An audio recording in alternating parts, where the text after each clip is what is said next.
Hello enemy লাভার, স্বাগত আপনার কবি এনিমি চ্যানেলে, যেখানে আজকে আমরা দেখবো ওয়ার্ল্ড এন্ড হারিয়ম নামের একটি এনিমি যা ব্যাখ্যা করবো। তো চলুন বেশি দেরি না করে এপিসোডটি শুরু করা যাক। এনিমি শুরুতে দেখা যায় সময় টোকিওর 2040। খাবার, পানি আর গাড়ি সবকিছু এখানে মেশিনে চলে। মানুষের কোনো কাজের দরকার হয় না। মানুষ এখানে নিজের ইচ্ছে মতো জীবন কাটায় আর যা চাই তাই করতে পারে। তো আমরা দেখতে পাই এক দৃশ্য, সম্ভবত প্রাথমিক স্কুল থেকে ইউনিভার্সিটি পর্যন্ত 10 বছরের বেশি সময় কেটে গেছে। ঋতু তখন তার মনের কথা বলতে চায় আর স্পষ্ট করে জানায় শীঘ্রই আমি এখানে থাকবো না। নিচে সরাসরি জিজ্ঞাসা করে, তুমি কি কোথাও চলে যাচ্ছ? ছেলেটি বলে, আমার শরীরে এক রোগ ধরা পড়েছে যার কোনো চিকিৎসা নেই। মেডিকেল চেক আপের পর ডাক্তাররা বলেছে আমাকে দ্রুত হাসপাতালে ভর্তি হতে হবে। রিসা তখন নিজে ডিজিটাল হ্যান্ডব্যাগ দিয়ে রোগ চেক করে আর বলে এআই এর মধ্যে তুমি ড্যামেজ সেলকে রিপ্লেস করতে পারবে। সে ঋতুকে ভরসা দেয় তুমি দ্রুত সুস্থ হয়ে উঠবে। ঋতু বলে হ্যাঁ, কিন্তু চিকিৎসায় প্রায় 5 বছর সময় লাগবে। তাকে এক বিশেষ করে থাকতে হবে যে মেশিন সব রোগ চিহ্নিত করে নিজে রিপ্লেস করে দেবে। মানুষের তেমন কিছু করার দরকার পড়ে না। রিসা বলে 5 বছর তো অনেক লম্বা সময়। ঋতু শান্তভাবে বলে আমি ভালো হয়ে যাব, তাই তোমাকে জানাতে চেয়েছিলাম। তারপর সে জিজ্ঞাসা করে সানফাই কি তোমাকে প্রপোজ করেছে? তুমি কি তাকে একসেপ্ট করবে? রিসা দ্বিধায় পড়ে বলে তুমি চাইছো আমি কি করি? ঋতু বলে আমি রেগুলার ভাবে এটা চালিয়ে যেতে পারবো না। রিসা কষ্ট পেয়ে জিজ্ঞাসা করে তুমি কি আমাকে পছন্দ করো? ঋতু আসলে তাকে ভালোবাসে কিন্তু ভাবে আমি তাকে 5 বছর অপেক্ষা করতে পারবো না। রিসা তখন কেবল ঠিক আছে বলে চলে যায়। এরপর ঋতুকে দেখানো হয় বড় ভাই আর ছোট বোনকে সঙ্গে নিয়ে ভর্তি হতে যাচ্ছে। তার ছোট বোন জিজ্ঞাসা করে তোমার কথা কেমন হলো? ঋতু বলে আমাদের মধ্যে ঝগড়া হয়ে গেছে। বড় ভাই বলে এটা কি ঠিক কাজ করছো? ঋতু উত্তর দেয় আমার আর কোনো অপশন নেই। পরের দিন তাকে হাসপাতালে রোগীর পোশাকে বসে থাকতে দেখা যায়। ডাক্তার এসে জানায় সব ঠিক আছে, তোমার কোনো অসুবিধা হবে না। ঋতু বলে আমি খুশি যে আপনি আমার ইনচার্জ। ডাক্তার যোগ করে এই রোগ সরাতে 2 থেকে 5 বছর সময় লাগবে। পরে দেখা যায় ঋতু নিজের ঘরের বাইরে দাঁড়িয়ে আছে। পাশে তার ছোট বোন আর বড় ভাই আছে। বোন তাকে জড়িয়ে ধরে কাঁদতে থাকে আর বলে দয়া করে তাড়াতাড়ি সুস্থ হয়ে যাও। ঋতুর বড় ভাই তাকে সাহস দেয়, বলে আমাদের চিন্তা করো না, তাড়াতাড়ি ভালো হয়ে যাও। এরপর এক নার্স ঋতুকে জানায় প্রটোকল অনুযায়ী তোমাকে গলার পরার ফ্যান্ডালাম খুলে দিতে হবে। এই ফ্যান্ডালামটা রিসা ঋতুকে উপহার দিয়েছিল, তাই এটা তার কাছে অনেক মূল্যবান। দিকে এক নারী অনুরোধ করে দয়া করে আমাকে ভিতরে ঢুকতে দিন, কিন্তু গার্ড গলা কথা বলে বাইরের কাউকে ভিতরে ঢুকতে দেওয়া হবে না। তখন ঋতুর ভাই বলে ওকে ভিতরে যেতে দিন, ও আমাদের পরিবারের সদস্য। ঋতু তখন সবার দিকে তাকিয়ে বিদায় জানায়। ভেতরে ঢুকলে আর বাইরে কোনো আওয়াজ শোনা যায় না। ঋতু একেবারে অচেতন হয়ে ঘুমিয়ে পড়ে। এরপর গল্প 5 বছর পরে চলে যায়। দেখা যায় ঋতুর চোখ খুলছে, সামনে দাঁড়িয়ে আছে এক মেয়ে, নাম তার মীরা। ঋতু জিজ্ঞাসা করে এখন কত সাল চলছে? মীরা উত্তর দেয় এখন 2045 সাল। মীরা তাকে বলে তুমি আগে নাম বলো, তারপর মেডিকেল চেক আপ করা হবে। এরপর ঋতুকে এক মহিলা ডাক্তারের রুমে দেখানো হয়। ডাক্তার বলে তুমি একেবারে পারফেক্ট অবস্থায় আছো, তোমার ঘুমের সময় শরীরের ক্ষতিগ্রস্ত কোষ রিপ্লেস হয়ে গেছে। ঋতু তখন জিজ্ঞাসা করে যারা আমার চিকিৎসা করছিল তারা কোথায়? আমি তাদের ধন্যবাদ দিতে চাই। ডাক্তার দুঃখ ভরে বলে তারা আর এখানে নেই। ঋতু ভাবে হয়তো তারা অন্য হাসপাতালে আছে। সে বলে আমি আমার পরিবারের সাথে দেখা করতে চাই। তখন মীরা হাজির হয় আর বলে আমার সঙ্গে আসো, আমি তোমাকে পরিস্থিতি বুঝিয়ে বলছি। ঋতু কিছুই বুঝতে পারে না। মীরা বলে তুমি ঘুমানোর সময় যা ঘটেছে সেটা আমি বলবো। এরপরে দৃশ্য দেখা যায় মীরা আর ঋতুকে দুজন লেডি গার্ড সহ একটি গাড়িতে বসানো হয়েছে। গাড়ির জানলা সব বন্ধ, বাইরে কিছুই দেখা যাচ্ছে না। মীরা শান্তভাবে পরিচয় দেয় আমার নাম মীরা, এখন থেকে তোমার দায়িত্ব আমার। সে আরো বলে আমি নিশ্চিত করব তুমি পুরোপুরি সুস্থ আছো। ঋতু অবাক হয়ে ভাবে আসলে কি ঘটেছে। ও বলছে আমাকে সব বুঝিয়ে দেবে। মীরা বলে 4 বছর আগে সারা পৃথিবীতে এক ভয়ঙ্কর ঘটনা ঘটেছে। মানুষ দিনে দিনে মারা যাচ্ছিল, কিন্তু কোনো চিকিৎসার এক সমাধান পাওয়া যাচ্ছিল না। বিশ্বের সব এক্সপার্টরা চেষ্টা করছিল, কিন্তু কোনো ওষুধ আবিষ্কার হয়নি। মীরা জানালার বাইরের এক দৃশ্য দেখায় আর বলে মানব জনসংখ্যা ভয়ানকভাবে কমে গেছে, প্রযুক্তি ব্যবহার করাও প্রায় অসম্ভব হয়ে উঠেছে, সবকিছু ভেঙে পড়েছে। ঋতু অবিশ্বাস করে এটা কি মিথ্যা? আমি বিশ্বাস করতে পারছি না। সে আরো জিজ্ঞাসা করে আমার বাড়ি কোথায়? মীরা শান্তভাবে উত্তর না দিয়ে চুপ থাকে। ঋতু আতঙ্কিত হয়ে ভাবে কিছু একটা গোলমাল আছে। হঠাৎ মীরা ভয় পালিয়ে যায়। ঋতু বুঝতে পারে কিছু একটা গোপন করা হচ্ছে। সে ভাবে আমি কি কোনো ভুল করেছি, কিন্তু কেউ কোনো উত্তর দেয় না।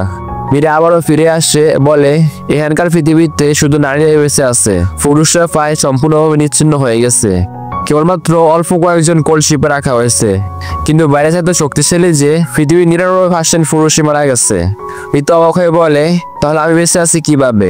মীরা উত্তর দেয়, আমরা নিশ্চিত নই কেন তুমি বেঁচে আছো।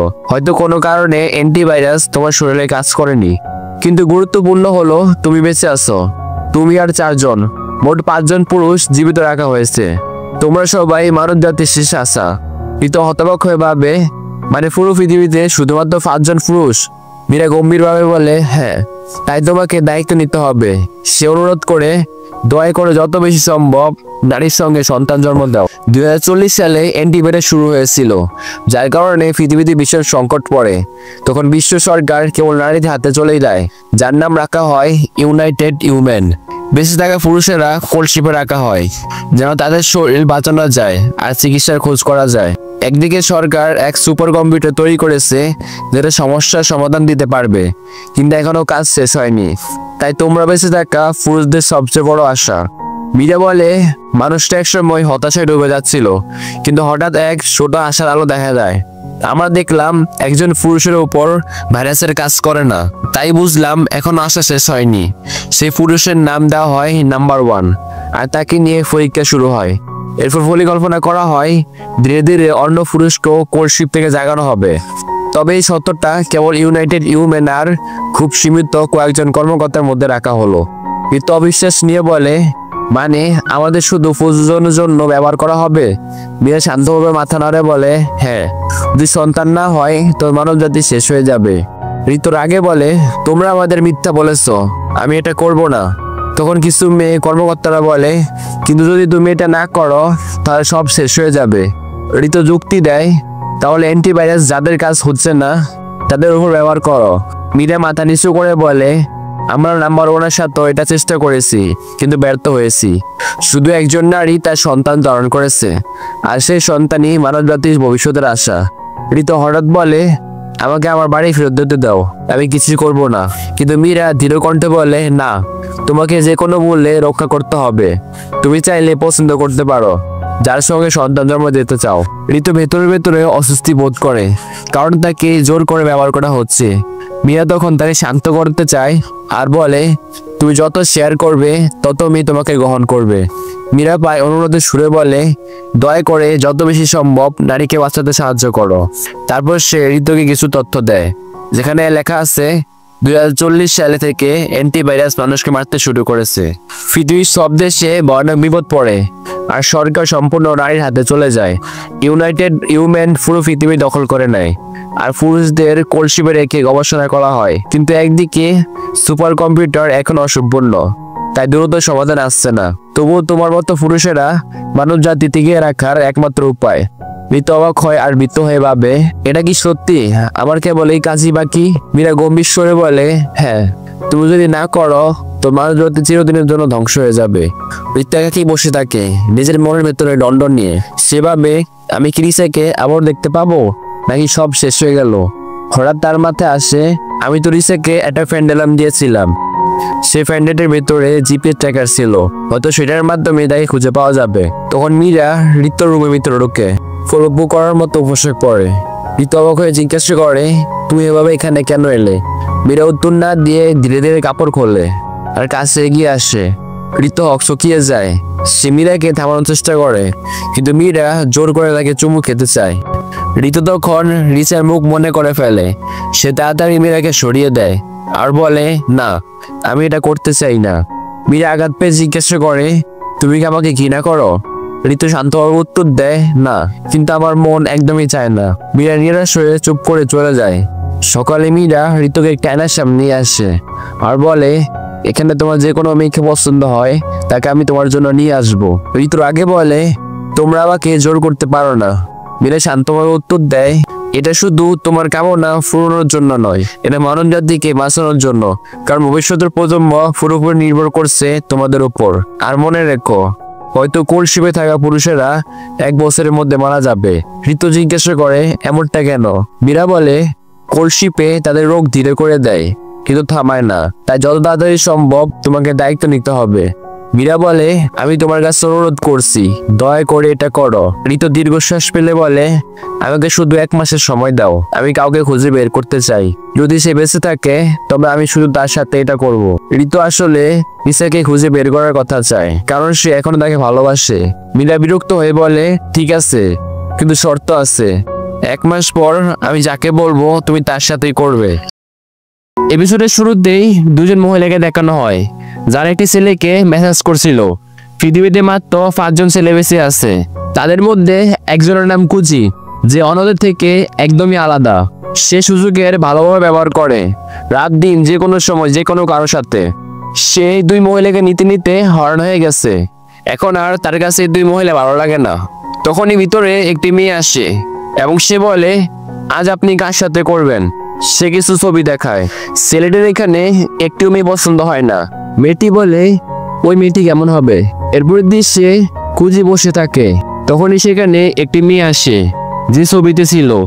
সে তাকে ধন্যবাদ জানায় তাকে বেছে নেওয়ার জন্য।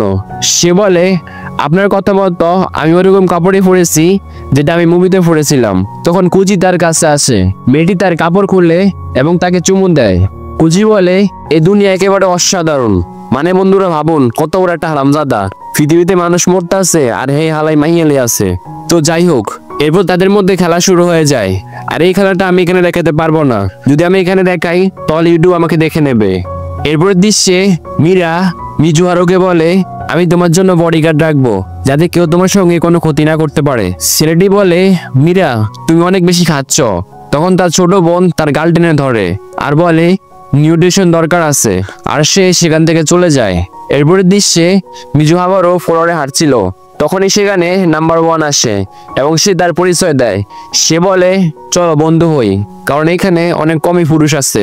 তখন কুচি বলে, আমি শুনেছি তুমি কারোর সাথে কোনো কিছু করনি এখনো, তুমি এখানে মজা নাও। এ বলে সে সেখান থেকে চলে যায়। এরপরের দৃশ্যে মিজু হামারও গোসল করছিল এবং সে বলে, সে ঠিকই বলেছে, আমাকে তাড়াতাড়ি আমার গার্লফ্রেন্ডকে খুঁজে বের করতে হবে এবং তার সাথে বাচ্চা জন্ম দিতে হবে। তখন সেখানে লাইট বন্ধ হয়ে যায়। তখন মিজু হামারও লাইট চালু করতে যাচ্ছিল, কিন্তু তার হাত অন্য এক জায়গায় গিয়ে লাগে। আমার বলা দরকার নেই যে হাতটা কোন জায়গায় লাগে, তোমরা তো জানোই। তখনই সেখানে একটি সুন্দরী মেয়েকে দেখানো হয়। মেয়েটি বলে, তাহলে তুমি নাম্বার 2, যে এখনো কারোর সাথেই করনি। ছেলেটি বলে, তোমাকে কে পাঠিয়েছে? মেয়েটি তার কোনো কথা শোনে না এবং তাকে চুমু দিতে শুরু করে। সে বলে, গোসল করার সময় করা আলাদাই মজা। তারপর তাদের মধ্যে শুরু হয়ে যায়, কিন্তু মিজু হামারু তা সামলাতে পারে না এবং সে অজ্ঞান হয়ে যায়। মিজু হামারু যখন চোখ খোলে তখন তার সামনে ওই মেয়েটিকে দেখতে পায়। মিজু হামারু তার পাশে একটি ছোট মেয়েকেও দেখতে পায়। সে বলে, তুমি কে আর এখানে কি করছো? মেয়েটি বলে, আমার নাম মাহিন এবং আমি আজ থেকে তোমার সঙ্গেই থাকবো, কারণ আমি আপনার বডিগার্ড। তখন সেখানে ওই মেয়েটি আসে এবং বলে, আমি আজ থেকে এখানেই থাকবো। তারপর তারা 3 জন একসাথে ঘুমায় এবং তাদের মধ্যে কিছুই হয় না। বিশ্বাস করো বন্ধুরা, কিছুই হয় না। ওকে, এরপর দেখা যায় মিজু হামারু সারা রাত ঘুমাতে পারেনি। সে বলে এখানে তার গার্লফ্রেন্ড কাজ করতো। তখন তাদের পেছনে একটি লোককে দেখানো হয় যে একটি কোড দিয়ে গেট খুলে দেয়। তারপর মীরা বলে, তুমি কিভাবে জানলে যে তোমার গার্লফ্রেন্ড এখনো বেঁচে আছে? তখন সে বলে, কোলশিপে যাওয়ার আগে সে তার গার্লফ্রেন্ডকে একটি হার দিয়েছিল এবং তার মধ্যে জিপিএস ট্র্যাকার ছিল। তখন সেখানে একটি মেয়ে বলে, এত চিন্তা করো না, রিল্যাক্স থাকো। ছেলেটি বলে, তুমি কি করছো? মেয়েটি বলে, আমি আমার কাজ করছি। তখন সেখানে অ্যালার্ম বেজে যায় এবং সবাই দৌড়তে থাকে। তখন মিজু হামারু বলে, এখানে কি করছে? তখন তাদের সামনে একটি বালক চলে আসে এবং তাদের উপরে আক্রমণ করে, কিন্তু মিজু হামারু ছোট মেয়েটিকে বাঁচিয়ে নেয়। তখন সিও উঠে দাঁড়ায়, ঘুরে এক লাথি মারে, যার কারণে বালকটা অজ্ঞান হয়ে পড়ে যায়। সিও বলে, আমি আপনার বডিগার্ড। ছেলেটি বলে, তাহলে নার্স। তখন মেয়েটি জামা ছিঁড়ে তার হাতে ব্যান্ডেজ লাগিয়ে দেয়। তখন মীরা সেখানকার লোকদের বকাঝকা করতে থাকে এবং সেই লোকটি ছিল যে কাজটা করেছে। এই লোকটিকে তা আমাদেরকে বলা হয় না, হয়তো পরবর্তী পাঠগুলোতে আমরা জানতে পারবো। এরপর মীরা তাকে তার গার্লফ্রেন্ডের রুমে নিয়ে আসে যেখানে সে কাজ করতো। মীরা বলে, তার গার্লফ্রেন্ড এখান থেকে কিছু বছর আগে চলে গেছে এবং কেউ তার রুমে এসে সার্চ করে। মেয়েটি বলে, সে এমকে ভাইরাস নিয়ে রিসার্চ করছিল। তখন ছেলেটি তার ছবি এবং তার গার্লফ্রেন্ডের ছবি দেখতে পায়। মিজুহারা বলে, আমি বছরে প্রায় 100টি সন্তান জন্ম দিতে পারবো, কিন্তু যারা কোল্ড শিপে আছে তাদেরকে বের করলে পৃথিবী আরো নরল হয়ে যাবে। তা আমি এমকে ভাইরাস নিয়ে অ্যান্টিডোট বানাবো যাতে সব আবার নর্মাল হয়ে যায়। এরপরের দৃশ্যে দেখা যায় খবরে দেখানো হচ্ছে যে এমন একটি ছেলে আছে যে ভাইরাস নিয়ে মোকাবেলা করতে পারবে। তখনই মিজু হামারু সামনে আসে। তখনই সেখানে মহিলারা বলে একজন জীবিত পুরুষ। সে বলে আমি কিছুদিন আগেই কোল্ড শিপ থেকে উঠেছি। আমি জানি এমকে ভাইরাসের কারণে আপনারা খুব দুঃখী। সে বলে আমি যেহেতু জীবিত আছি কিছুদিন পর থেকে কোল্ড শিপ থেকে অনেক ছেলেকে বাইরে আনা হবে। তখন সেখানে মিজুহারার গার্লফ্রেন্ডকে দেখানো হয় যে সেখান থেকে চলে যায়। মিজুহারা বলে সবাই আমার সাথে যোগ দাও। এরপরের দৃশ্যে তার ছোট বোনকে দেখানো হয়। তার ছোট বোন বলে তুমি এটা কেন করলে? এখন পুরো বিশ্বের নজর তোমার দিকে থাকবে, সবাই তোমাকে খুঁজবে মারার জন্য। মিজু হামারু বলে এতে তার কিছু যায় আসে না। তখনই তার ছোট বোন একটি টয় দেখে, টয় থেকে এটি ব্রেসলেট বের করে এবং সেটা তাকে দেয়। মিজুহারা ওয়াসের মতো সেটা চালু করে। তখন সেখানে তার গার্লফ্রেন্ড বলে আমি একটি জায়গায় আছি এবং রিসার্চ করছি। এই ভাইরাস প্রাকৃতিক নয় বরং মানুষেরাই তৈরি করেছে। আমার কাছে ভাইরাসের ইনফরমেশন আছে কিন্তু সেটা কাউকে বলতে পারবো না। আমি তোমাকে খুব মিস করি। এরপর দৃশ্যে দেখা যায় মীরা গোসল করছে। মিজুহারা রুমে মনে মনে বলে মানুষটা কেন বানিয়েছে। এরপরের দৃশ্যে কিছু লোককে দেখানো হয় যারা বলে নাম্বার 2 আমাদের জন্য বিপদ ডেকে আনতে পারে, সে ভাইরাসের খোঁজও করতে পারে। তারা বলে নাম্বার 1 খুব ভালো কাজ করছে, সে পর্যন্ত 100 জনের সঙ্গে করে ফেলেছে। তারা বলে নাম্বার 1 আমাদের জন্য সাকসেস আর নাম্বার 2 ফেলিয়ার। এখন নাম্বার 3কে জাগানোর সময় এসে গেছে। এরপরের দৃশ্যে একটি মেয়েকে দেখানো হয়। তারা বলে আমরা তোমাকে অনেক কিছু দিয়েছি, এখন তোমার কাজ করার সময় এসে গেছে।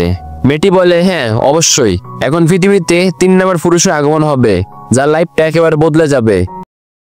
এখানে আমাদের মূল চরিত্র তাদেরকে দেখানো হয় আর শশীভাই ফ্ল্যাশব্যাক দেখানো হয় যেখানে কিছু ছেলে তাকে হেনস্থা করছিল। তারা তাকে বলে তুমি খারাপ ভিডিও দেখো এবং নানাভাবে তাকে উত্ত্যক্ত করতে থাকে। আরেকজন বলে এই হতচ্ছাড়া মরে যায় না কেন। তারা তাকে খুব মারধর করে যার ফলে সে বেশি আঘাত পায়। মারার পর তারা তাকে ফেলে রেখে চলে যায়। এরপরের দৃশ্যে নাম্বার 3 হলে হাঁটছিল। তখন মেয়েরা বলে এই ছেলেটি খুব খারাপ। এই ছেলেকে কিছু ছেলেরা খারাপ ভিডিও দেখার সময় ধরে ফেলেছিল। তারপরে দৃশ্যে একটি মেয়েকে দেখানো হয় যার নাম শিয়ন। নাম্বার 3 শিয়নকে পছন্দ করে কিন্তু শিয়ন তাকে পছন্দ করে না। এরপরের দৃশ্যে নাম্বার 3কে দেখানো হয় যার বন্ধুর কারণে সে মার খেয়েছিল। 3 খেলার সময় পিয়ানো বাজাচ্ছিল। তখনই সেখানে তার টিচার আছে। সে তার কাঁধে হাত দেয় এবং তার শরীর ব্যথা করতে শুরু করে। তার শিক্ষক তাকে বলে তুমি এখন বাড়ি যেতে পারো, তোমার খুব জ্বর হয়েছে। পরের দৃশ্যে আমরা নাম্বার 3কে হাসপাতালে দেখি যে নিজের স্বাস্থ্য পরীক্ষা করতে এসেছে। ডাক্তার তাকে তার পরিবারকে ডাকতে বলে। তখন নাম্বার 3 ডাক্তারকে জিজ্ঞাসা করে কেন। ডাক্তার তাকে জানায় যে তার এক বিরল রোগ হয়েছে। এরপর আমরা ডই এবং তার শিক্ষককে তাদের ক্লাসে দেখি যারা একটি ঘোষণা করছেন। আসলে ডাক্তার ডইকে জানায় যে তার একটি প্রাণঘাতী রোগ হয়েছে, তাই তাকে কোল্ড শিপে যেতে হবে। তখনই একে একে সব ছাত্রছাত্রী ক্লাস থেকে চলে যেতে থাকে। কেউ ডইয়ের জন্য চিন্তা করে না, সবাই শুধু সেখান থেকে চলে যায়। তাদের শিক্ষক তাদেরকে থামানোর চেষ্টা করে কিন্তু তারা থামে না। এরপর ডই তার শিক্ষককে বিদায় জানিয়ে সেখান থেকে চলে যায়। যখন ডই স্কুলের পেছন দিয়ে যাচ্ছিল তখন সেখানে সে গ্রুপের একটি ছেলে যে ডইকে বিরক্ত করত তার বান্ধবীর সাথে মজা করছিল। যখন তারা ডইকে দেখতে পায় ডই ভয় পেয়ে বলে আমি শুধু এখান দিয়ে যাচ্ছিলাম। কিন্তু তারা দুইজন ডইয়ের কথা শোনে না এবং তাকে মারতে শুরু করে। কিছুক্ষণ মারধর করার পর তারা সেখান থেকে চলে যায়। এরপর ডইকে তার রুমে দেখানো হয়। সে বিছানায় শুয়ে আসছে এবং ভাবছে যে এখন তাকে 5 বছর পর্যন্ত কারোর মুখ দেখতে হবে না। কিন্তু সে মনে মনে খুব দুঃখিত হয় যে এই রোগটা তার কেন হলো, সেই খারাপ রোগীদের হলো না কেন। তখন তার ছোট বোন তাকে ভিডিও করে কল করে খবর নেওয়ার জন্য। আসলে ডইয়ের ছোট বোনের একটি গুরুত্বপূর্ণ রোগ আছে যা এখন উল্লেখ করা হয়নি। ডইয়ের ছোট বোন তাকে জিজ্ঞাসা করে তুমি কতদিন পর্যন্ত কোল্ড শিপে থাকবে। ডই তাকে জানায় 4 থেকে 5 বছর। ডই বলে যখন আমি উঠবো তখন তুমি আমার থেকে অনেক বড় হয়ে যাবে। এরপর ডইকে কোল্ড শিপে যেতে দেখা যায়। সে কোল্ড শিপের মেশিনের ভেতরে ঢুকে। একজন নার্স তাকে জিজ্ঞাসা করে তুমি কি প্রস্তুত ডই-সান? ডই বলে হ্যাঁ আমি প্রস্তুত, কেউ আসবে না। এরপর ডই কোল্ড শিপে চলে যায়। এরপরের দৃশ্যে আমরা দেখি যে ডইয়ের কোল্ড শিপ থেকে চোখ খুলছে। তার সামনে সেই মেয়েটি দাঁড়িয়ে আছে যাকে আগের পর্বে জাপান বিভাগের প্রধান কিছু পরিকল্পনা করার জন্য বলা হয়েছিল। সে হলো নাম্বার 3 অর্থাৎ ডইকুনের ইনচার্জ। সে ডইকুনকে ঘুম থেকে ওঠায় এবং অভিনন্দন জানায়। ডই হতবাক হয়ে যায় এবং জিজ্ঞাসা করে তুমি কে? সে তাকে জানায় আমি আপনার ইনচার্জ এবং আমার নাম কারেন। ডই বলে আমি আমার কাজ নিজে করতে পারবো। ডই কারেনকে জিজ্ঞাসা করে ইউনাইটেড ইউম্যান, এটা তো সেই নাম যা এখন পৃথিবী চালাচ্ছে। আসলে কারেন তাকে আগে পরিস্থিতি সম্পর্কে জানিয়ে দিয়েছিল। কারেন ডইকে জানায় যে হ্যাঁ, এটাই সেই নাম এবং তারাই আমাদেরকে আপনার দেখাশোনা করার জন্য বলেছে। ডই খুব বিভ্রান্ত লাগছিল এবং তার এই কথা বিশ্বাস হচ্ছিল না। ডই ভাবে যদি বেশিরভাগ পুরুষই মারা গিয়ে থাকে তাহলে তার মানে আমি বেশ মূল্যবান। ডই কারেনকে তার বয়স জিজ্ঞাসা করে, কিন্তু কারেন বলে যে তার বয়স গোপন এবং সে তার ক্লাসে আছে। ডইয়ের শরীর মোটো বদলায়নি এবং সে ভাবে যে তাকে এখন 18 বছর ধরা হবে নাকি 23 বছরের। ডই কারেনকে জিজ্ঞাসা করে আমি কি সত্যি একমাত্র পুরুষ বেঁচে আছে? কারেন তাকে জানায় কোলশিপে আর অনেকে আছেন, যাদের মধ্যে আপনার বাবাও আছেন এবং তারা সুস্থ হয়ে যাবেন। কিছু সময় লাগবে, তারপর আপনি তাদের সাথে দেখা করতে পারবেন। ডই জিজ্ঞাসা করে আর আমার বোন কোথায়? সে আমার মায়ের সাথে আমেরিকায় ছিল। তখন কারেন বলে দয়া করে আমাকে ক্ষমা করবেন, বাইরের দেশগুলোর সাথে আমাদের সম্পর্ক খুবই কম, তাই আমি আপনাকে কিছুই বলতে পারবো না এবং আপনি শুধু এই স্কুলে থাকবেন। আপনার যদি কিছু লাগে তাহলে আমাকে জানাতে পারবেন। পরের দৃশ্যে আমরা ডই এবং কারেনকে দেখি যারা স্কুলে ক্লাসে প্রবেশ করে। সে ক্লাসে শুধু মেয়ে আর মেয়ে, কিন্তু বন্ধু আমার সময় এরকম ছিল না। আমার সময় যখন আমি স্কুলে যাইতাম ওই টাইমে 100 জনের ভিতরে 80 জনই পোলা আর 20 জন ছিল মাইয়া। তো যাই হোক, কারণ সবাইকে বলে আমাদের নতুন একজন বদলি ছাত্র এসেছে। সে ডইকে বলে সবাইকে হ্যালো বলুন। ক্লাস পুরো মেয়েতে ভরা ছিল। ডই ক্লাসে একা বসেছিল, সব মেয়েরা শুধু তাকেই দেখছিল। এরপর আমরা কারেন এবং ডইকে স্কুলে হলওয়েতে দেখি। ডই জিজ্ঞাসা করে স্কুলে পড়াশোনা করা কি সঠিক, যেখানে পুরো পৃথিবী সবকিছু ওলটপালট হয়ে গেছে? কারেন বলে একেবারে জরুরি। আমাদের রোবট এবং এআই থাকা সত্ত্বেও এমন এক গোষ্ঠীর প্রয়োজন যারা পৃথিবী চালাতে পারবে। এরপর হঠাৎ করে কারেন ডইকে তার শিক্ষকের কাছে নিয়ে যায়, যার নাম ইউজু। সে ডইকে সঙ্গে সঙ্গে জড়িয়ে ধরে এবং বলে আমি জানতাম তুমি ঠিক হয়ে যাবে। এরপর কারেন সেখান থেকে চলে যায়, এই কথা বলে যে তার কিছু কাজ আছে। তার শিক্ষক ডইকে জিজ্ঞাসা করে আজ রাতে কি তুমি ফিরে আসো? আমার অনেক কথা বলা আছে। ডই বাইরে একা একা বসে থাকে এবং মেয়েদের খেলাধুলা দেখতে থাকে। তখনই সেখানে কারেন এসে বলে দেখে দেখে বিরক্ত হচ্ছ? ডই বলে আমি ব্যায়াম পছন্দ করি না। কারেন বলে ভয় পাবেন না। হঠাৎ কারেন ডইকে জিজ্ঞাসা করে আপনার পছন্দের টাইপের কাউকে খুঁজে পেলেন? এরপর সে ডইকে তাদের নাম, ব্যক্তিত্ব এবং কার কতটুক ফিকার আছে তা তাকে বলে।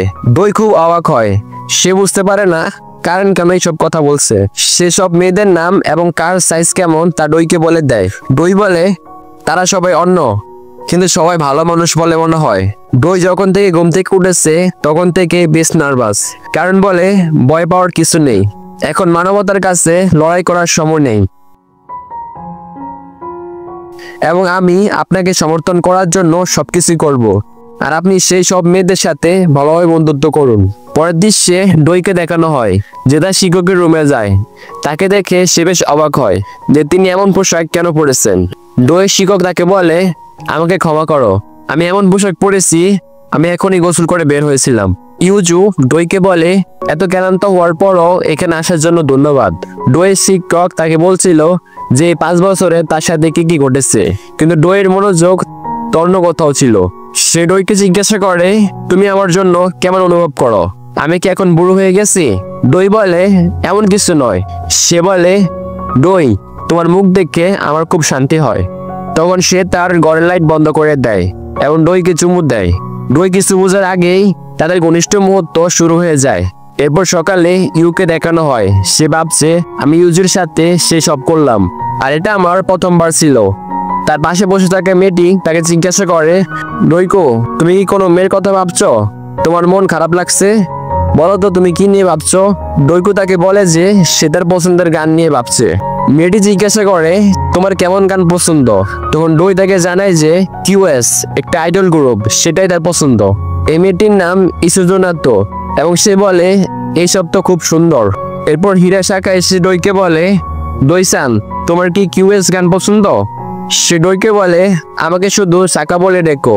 সে ডইকে জিজ্ঞাসা করে কিউএস এর মধ্যে তোমার কাকে পছন্দ? এরপর তারা দুজন অনেক কথা বলে এবং ইসুজো হিংসা করে সেখান থেকে চলে যায়। ডই মেয়েদের স্পোর্ট রুমে যায় যেখানে সবাই ভলিবল খেলছিল। আমাদের নিরহ মানুষ ডইয়ের মুখে এসে লাগে। সব মেয়েরা ডইকে ওঠানোর জন্য দৌড়ে যায় এবং জিজ্ঞাসা করে, তুমি ঠিক আছো? যে মেয়েটির জন্য ডইয়ের আঘাত লেগেছে সে তার কাছে অনেক ক্ষমা চায়। ডই বলে, কিছু হয়নি, আমি ঠিক আছি। তারপর ডইকে পিয়ানো বাজাতে দেখা যায়। সেখানে ইউজু আছে এবং ডইয়ের আঘাত দেখতে পায়, যা বলার আঘাতে লেগেছে। ডই বলে, আমি ঠিক আছি, শুধু বল লেগেছিল। ইউজু ডইকে জিজ্ঞাসা করে, গত রাতে যা ঘটেছিল তাতে তুমি কি দুঃখিত? ডই বলে, আমি অবাক হয়েছি, কিন্তু আপনার সাথে করে আমি খুব খুশি। ইউজু বলে, আমি তখন থেকে শুধু তোমার কথাই ভাবছি। তখনই আমরা কারেন্টকে দেখি যে তার প্রধানকে প্রতিদিন রিপোর্ট দিচ্ছে। সে প্রধান তাকে জিজ্ঞাসা করে, মনে হচ্ছে নাম্বার 3-র প্রথম সাক্ষাৎ সম্পন্ন হয়েছে। কারেন্ট বলে, হ্যাঁ, একেবারেই হয়ে গেছে। ডই খুব ভালো করেছে এবং এটা বেশ মজার হতে চলেছে। সে প্রধান বলে, যতক্ষণ আমি ফলাফল পাবো আমার কোনো সমস্যা নেই, আমাকে প্রতিদিন রিপোর্ট দেবে। ডইকে দিয়ে ডই ঘুমিয়েছিল। ইউজুস তাকে চুমু দিয়ে জাগিয়ে তুলে। ইউজুস ডইয়ের শার্ট পরেছিল। ইউজুস ডইকে বলে যে আজকে স্কুল ছুটি, তাই তারা যেন একটু ঘুরে আসে। ডই বলে, হ্যাঁ অবশ্যই। এরপর ইউজুস রান্নাঘরে কিছু কাজ করতে যায়। তখনই ডই পিছন থেকে তাকে জড়িয়ে ধরে এবং বলে, ইস, যদি সবসময় এরকম হতো। এরপর ইউজুস ডইকে চুমু দেয়। তারপর তারা দুজন আবার ইন্টিমেট হয়। পরের দৃশ্যে আমরা কারেন্ট এবং ডইকে দেখতে পাই। কারেন্ট ডইকে সাঁতার অনুশীলনের জন্য নিয়ে যাচ্ছিল, কিন্তু ডই বলে সে শুধু দেখবে। কারেন্ট ডইকে বলে, আপনার কোলশিপ থেকে ওঠার 1 সপ্তাহ হয়ে গেছে, আপনার প্রশিক্ষণের খুব প্রয়োজন। এরপর সবাই সাঁতারের জন্য অনুশীলন করে। ডই সেখানে অনেক সুন্দর সুন্দর মেয়েদের দেখতে পায়, আর সেই সব মেয়েরাই শুধু ডইকে দেখছিল। ডই খুব ঘাবড়ে যায়। তারপর আমরা ডইকে সাঁতার কাটতে দেখি, যেখানে শানকা এবং আকিরার মধ্যে প্রতিযোগিতা হচ্ছিল। সেই প্রতিযোগিতায় আকিরা জিতে যায়। শানকা আকিরাকে বলে, হয়তো আমি তোমাকে কখনো হারাতে পারবো না। আকিরা ডইয়ের কাছে জিজ্ঞাসা করে, তোমার সেই দিনের চোট ঠিক আছে, যেটা ভলিবল খেলার সময় লেগেছিল? কিন্তু আমাদের ডইয়ের নজর তখন অন্যদিকে ছিল। মানে বন্ধুরা, ডই একটা লুচ্চে ক্যারেক্টার, তার নজর সবসময় ভালো দিকে যায়। তো যাই হোক, ডই বলে, হ্যাঁ আমি একদম ঠিক আছি। পিছন থেকে সিপুয়েন এসে আকিরা সাঁতারের পোশাক খুলে দেয়, আর আকিরার বিশাল বড় বড় জিনিস দেখা যায়। এরপর আকিরা সিপুয়েনকে তুলে পুলে ফেলে দেয়। ঠিক তখনই ইসিজো, যে ক্যালাসে ডইয়ের সাথে কথা বলছিল, সে আকিরার রেকর্ড ভেঙে দেয় এবং পতন হয়। এরপর আমরা ডইকে তার ঘরে দেখতে পাই, যেখানে সে ইউজুর সাথে কথা বলছিল। ইউজু ডইকে বলে, আমি আজ তোমার সাথে দেখা করতে পারবো না, আমার কিছু কাজ আছে। তখনই ডই বলে, ঠিক আছে, তাহলে কালকে দেখা হবে। হঠাৎ ডইয়ের ঘরে ইসুজু চলে আসে। ইসুজো ডইকে বলে, আমি আজ থেকে তোমার ঘরেই থাকবো। ডই কিছুই বুঝতে পারে না, শুধু ইসুজুর দিকে তাকিয়ে থাকে। আর আমরা ঘর বদল করছি, কিন্তু আমাদের শুধু একটি ঘরের প্রয়োজন, তাই ইসুজো আপনার ঘরেই থাকবে। তখন ডইয়ের মনে পড়ে যে তাহলে কি সুইমিং পুলে আজ এর জন্য প্রতিযোগিতা হচ্ছিল? কারণ বলে, হ্যাঁ একদম এর জন্যই হচ্ছিল। পরের সপ্তাহে অন্য একটি মেয়ে থাকবে, তাই আপনি ইসুজোর সাথে মজা করুন। এতটুকু বলে কারেন্ট ফোন কেটে দেয়। এরপর আমরা সকালের দৃশ্য দেখতে পাই, যেখানে ইসুজো ডইকে জাগিয়ে তুলছে। ডই সারা রাত ঘুমাতে পারেনি এবং সে ভাবে এই প্রতি সপ্তাহে রুমমেট পরিবর্তন করার কি ব্যাপার। মানে বন্ধুরা, প্রতি সপ্তাহে একজন করে রুমমেট বদলানো হবে এবং ইসুজোর রুমে একটি করে মেয়ে আসবে। ইসুজো বিছানায় বসেছিল। ডই তার স্কুলের পোশাক পরে। ডই ইসুজোকে জিজ্ঞাসা করে, তুমি কি পোশাক বদলাবে না? আমরা দেরি করে ফেলবো। ইসুজো ডইকে বলে, তুমি কি আমার পোশাক বদলাতে আমাকে সাহায্য করবে? ইসুজো আরো বলে যে বাড়িতে সবসময় আমার পরিবার আমাকে পোশাক বদলাতে সাহায্য করত, তাই আমি নিজে নিজে পোশাক বদলাতে পারি না। ডই ভাবে যে এই মেয়েটা কত ধনী যে সে নিজের পোশাক বদলাতে পারে না। ডই ইসুজোকে বলে, আমি তোমাকে সাহায্য করব, চিন্তা করো না। তারপর ডই ইসুজোকে পোশাক পরিয়ে দেয়। পরের দৃশ্যে আমরা ডই এবং কারেনকে দেখতে পাই, যারা একসাথে বসে কথা বলছিল। ডই বলে, সকালে তো আমি একদম অবাক হয়ে গেছিলাম। কারেন তাকে জানায় যে ইসুজো মধ্যবিত্ত পরিবারের নয়, তাই সে নিজের পোশাক নিজে বদলাতে পারে না। কারণ সেখান থেকে চলে যায় এবং তখনই শানকা আসে। ডই শানকাকে বলে, আমার তোমাকে কিছু জিজ্ঞাসা করার আছে। ডই শানকাকে জিজ্ঞাসা করে, যখন ইসুজো গোসল করে তখন সে কিভাবে নিজের পোশাক পাল্টায়।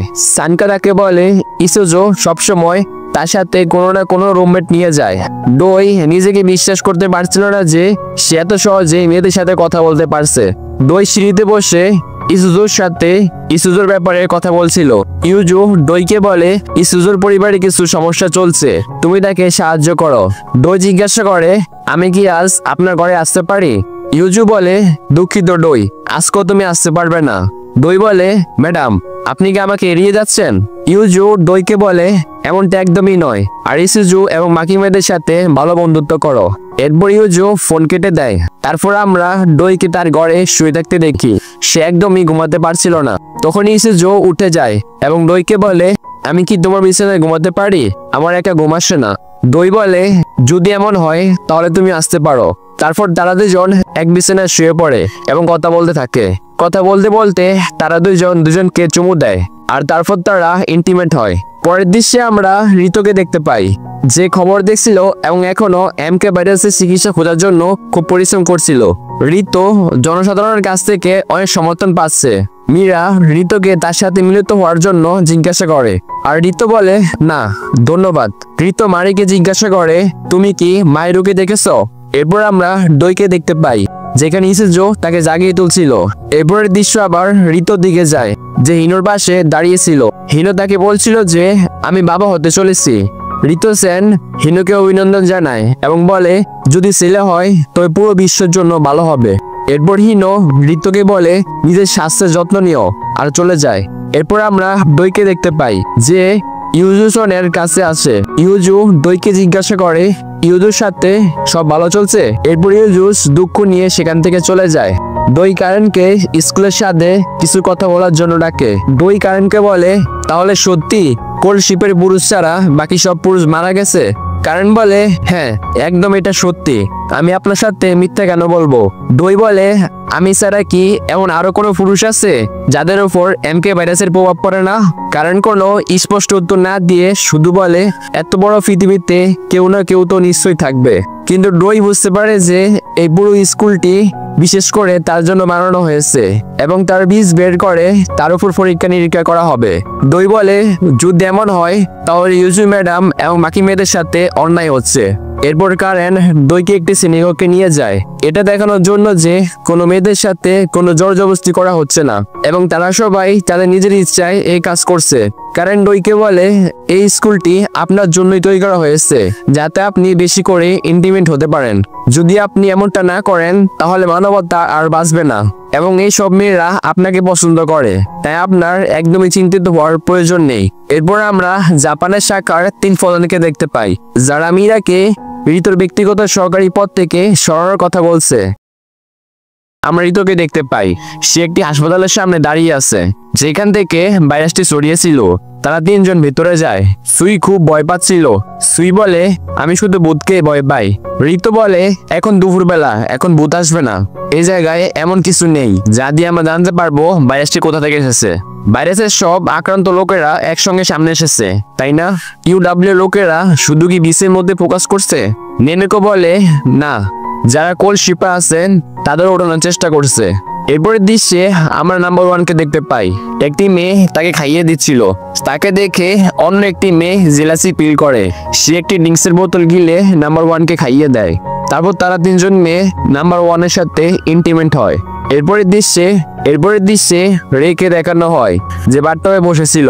তখনই সেখানে নিনিকো আসে। নিনিকো বলে ওই বুড়ো মহিলাকে কেউ পয়জন দিয়েছিল। রে তখন সেখান থেকে চলে যেতে চায়, কিন্তু নিনিকো তাকে ধরে ফেলে। সে বলে তুমি সেই রাতে ওখানে কি করছিলে? রে বলে আমি আমার বসকে ঋতুর ব্যাপারে রিপোর্ট দিচ্ছিলাম। এরপরের দৃশ্যে রে ঋতুকে ওই ছবিটি দেয়। ঋতু বলে তোমরা এই ছবিটা চেক করেছো? নিনিকো বলে ক্ষমা করবেন, আমাকে দেখতে হতো যে ব্যাকটেরিয়া আছে কিনা। রে তো মনে মনে বলে দাদি এটা আমাকে কেন দিল? তখনই তার মনে পড়ে ব্রেসলেটের কথা। নিনিকো বলে এই স্কুলে তার ছোট বোন পড়ালেখা করে। রেটো বলে চলো তার সঙ্গে দেখা করি।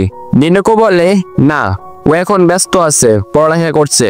তখন নাম্বার 2 এর অ্যাসিস্ট্যান্টকে দেখানো হয়। এরপরের দৃশ্যে নাম্বার 1কে গাড়িতে দেখানো হয় যে তার জন্য মেয়ে চয়েস করছিল। তখনই তার একটি মেয়ে পছন্দ হয়, যেটি তো ছোট বোন। এরপরের দৃশ্যে রেটো একটি রুমে আসে। এরপর সে তার ব্রেসলেটের সঙ্গে ছবিটি লাগায়। তখন একটি ইমেজ চালু হয়ে যায় যেখানে এমকে ভাইরাস বানানোর ফর্মুলা আছে। সে বুঝতে পারে যে দাদি তাকে এটা দিয়েছিল। এরপরের দৃশ্যে দুটি মেয়েকে দেখানো হয় যারা একসঙ্গে ইন্টিমেট হচ্ছিল। সত্যি ভাই দুটি মেয়ে। তারপর পেছন থেকে কেউ একজন মেয়েটিকে শক দেয়। মেয়েটি তখন অজ্ঞান হয়ে যায়।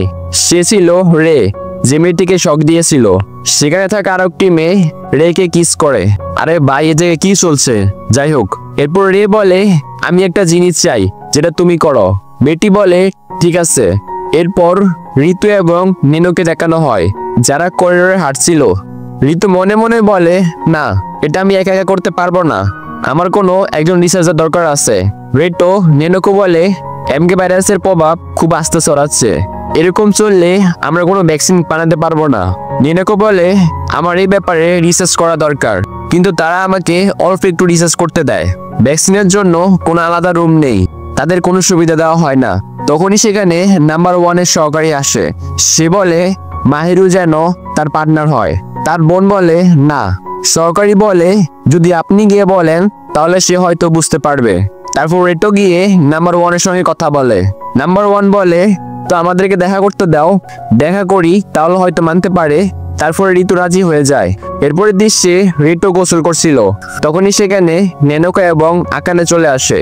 নেনোকা বলে আমাকে ক্ষমা করো, এটাই কথা বলার একমাত্র সুযোগ। তুমি এমকে ভাইরাস সম্পর্কে কিছু জানো? আকানে বলে তুমি এর জন্য মরতেও পারো। রেটো বলে কার কাছ থেকে? আকানে বলে কিছু বছর আগে থেকেই ট্যালেন্টেড বিজ্ঞানীরা উধাও হয়ে যাচ্ছে, আর আমরা জানি না যে তারা বেঁচে আছে কিনা। এর মধ্যে আরিকা একজন। আকানে কেউ আসার শব্দ পায়, তখন সঙ্গে সঙ্গে সে ঋতুকে জড়িয়ে ধরে। রে বলে আমি ঋতুর সঙ্গে কথা বলতে এসেছি, কিন্তু তোমরা এখানে কি করছো? আকানে বলে তুমি দেখতে পারছো না আমরা কি করছি? তুমি এখানে পুরো মজাটাকে নষ্ট করে দিয়েছো। তারপরে রে রাগ করে সেখান থেকে চলে যায়। এরপরে দৃশ্যে আমরা মীরাকে দেখতে পাই। তখনই সেখানে রে আসে। মীরা বলে তুমি এখানে কি করতে এসেছো? রে বলে তুমি কত সুন্দর আর মাসুম, তুমি জানো যে আমি তোমাকে স্কুল থেকে ভালোবাসি। ভাই সিরিয়াসলি এই নিমিত্তে কি চলছে? একজন মেয়ে আরেকজন মেয়েকে ভালোবাসে? তো যাই হোক, তখন মীরা চেঁচিয়ে বলে আমি তোমার গার্লফ্রেন্ড নই। এরপরে রে সেখান থেকে চলে যায়। এরপরের দৃশ্যে একটি পুরোনো বিল্ডিং দেখানো হয় যেখানে তারা একটি সিক্রেট ল্যাব বানিয়েছে এবং তারা সেখানে গোপনে গবেষণা করে। সুই বলে এই জায়গাটা খুব ভয়ঙ্কর। ঋতু বলে ভয় পাওয়ার দরকার নেই। আকানে বলে ইউডব্লিউ লোকেরা আমাদেরকে খুঁজে পাবে না, তারা এই দেশটাকে কন্ট্রোল করতে চায়। এরপরের দৃশ্যে অনেকগুলো মহিলাদেরকে দেখানো হয় যারা ঋতুর সঙ্গে দেখা করতে এসেছে। সেখানে সবাই বলাবলি করছিল ঋতু খুবই পপুলার এবং সে খুব ভালো একজন ছেলে। সেখানে একজন মহিলা বলে ঋতুসামা আমি আবার আপনার সাথে কবে দেখা করতে পারবো? নিনিকো বলে এটা কবে শেষ হবে? রে বলে এতে বেশি সময় লাগবে। তখনই সে কিছু একটা অনুভব করতে পারে। আমরা দেখতে পাই যে একটি মেয়ে ঋতুর দিকে বন্দুক তাক করছে।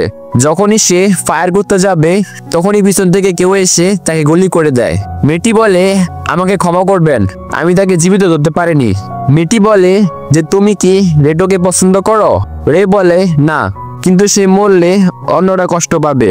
এরপরের দৃশ্যে কোজি এবং মাহিরুকে দেখানো হয়। কোজি বলে তুমি এইসব ব্যাপারে ইন্টারেস্টেড না। এরপর মাহিরু সেখান থেকে চলে যায়। কোজি বলে যে সে আমাকে রিজেক্ট করে দিয়েছে। এরপরের দৃশ্যে ঋতু বলে যে তুমি হ্যাকও করতে পারো।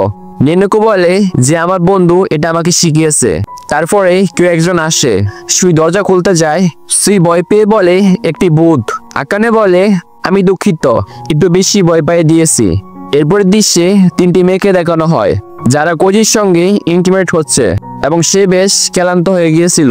সে গোসল করতে যায়। তখনই সেখানে রিনা আসে। রিনা বলে তুমি কি সত্যি সত্যি ওই মেয়েটাকে পছন্দ করো?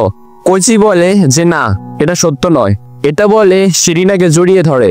এরপর দৃশ্যে নেনোকো বলে যে এই দেখো কাওয়াকামি রিনা, সেন্ট্রাল হসপিটাল থেকে। রেটো বলে এতে কি? নেনোকো বলে যে আমি তোমাকে বন্ধুর কথা বলেছিলাম সে এই, কিন্তু সে তো আমেরিকা থাকার কথা, জাপানে কি করছে? এরপর সে দেখতে পায় তার সব বন্ধুরা জাপানে আছে। এপিসোডের শুরুতে দই ভাবছিল যে কারেন তাকে বলেছিল এই পুরো স্কুলটা তার জন্য বানিয়েছে। সেখানে থাকা মেয়েটি জেগে ওঠে। দই বলে সরি, আমি তোমাকে জাগিয়ে তুলেছি। মেয়েটি বলে আমি কাল চলে যাব আর আমি তোমার রুমে থাকবো না। এই বলে সে দইকে কিস করে। দই বলে ক্ষমা করো, আজ আমার মুড নেই। এরপর দই স্কুলের বাইরে আসে। তখন সেখানে ক্যারেন চলে আসে। সে বলে, তুমি কোথায় যাচ্ছ? দই বলে, আমি শুধু বাইরে বাতাস অনুভব করতে এসেছি, আমি তো আজীবন স্কুলে থাকবো না। কারণ বলে, তুমি পৃথিবীর সবচেয়ে দামি জিনিস। দই বলে, কি? কারণ বলে, মজা করছিলাম, তুমি যেতে পারবে যখন তুমি গ্র্যাজুয়েট অর্জন করবে। এ বলে সে দইকে স্কুলের ভেতরে নিয়ে আসে, বলে, ইসিজুর সাথে শেষ রাত কাটাও, কালকে তুমি নতুন পার্টনার পাবে। এ বলে সে সেখান থেকে চলে যায়। এরপরের দৃশ্যে আমরা দেখি কারেন লটারি করছিল। সেখানে আকিরা বলছিল, এবার আমি হব। হিরাগি বলে, তুমি জানো না আমার ভাগ্য সম্পর্কে। সে লটারি তুলে কিন্তু কিছুই পায় না। দই মনে মনে ভাবে, আমি বিশ্বাস করতে পারছি না যে কেউ আমাকে লটারির মাধ্যমে পাবে। সেখানে হলুদ চুলালা মেয়েটি জিতে যায়। এরপর দৃশ্যে আমরা দেখতে পাই দই ওয়াশরুম থেকে বেরোয়। তখন সেখানে হলুদ চুলালা মেয়েটি চলে আসে।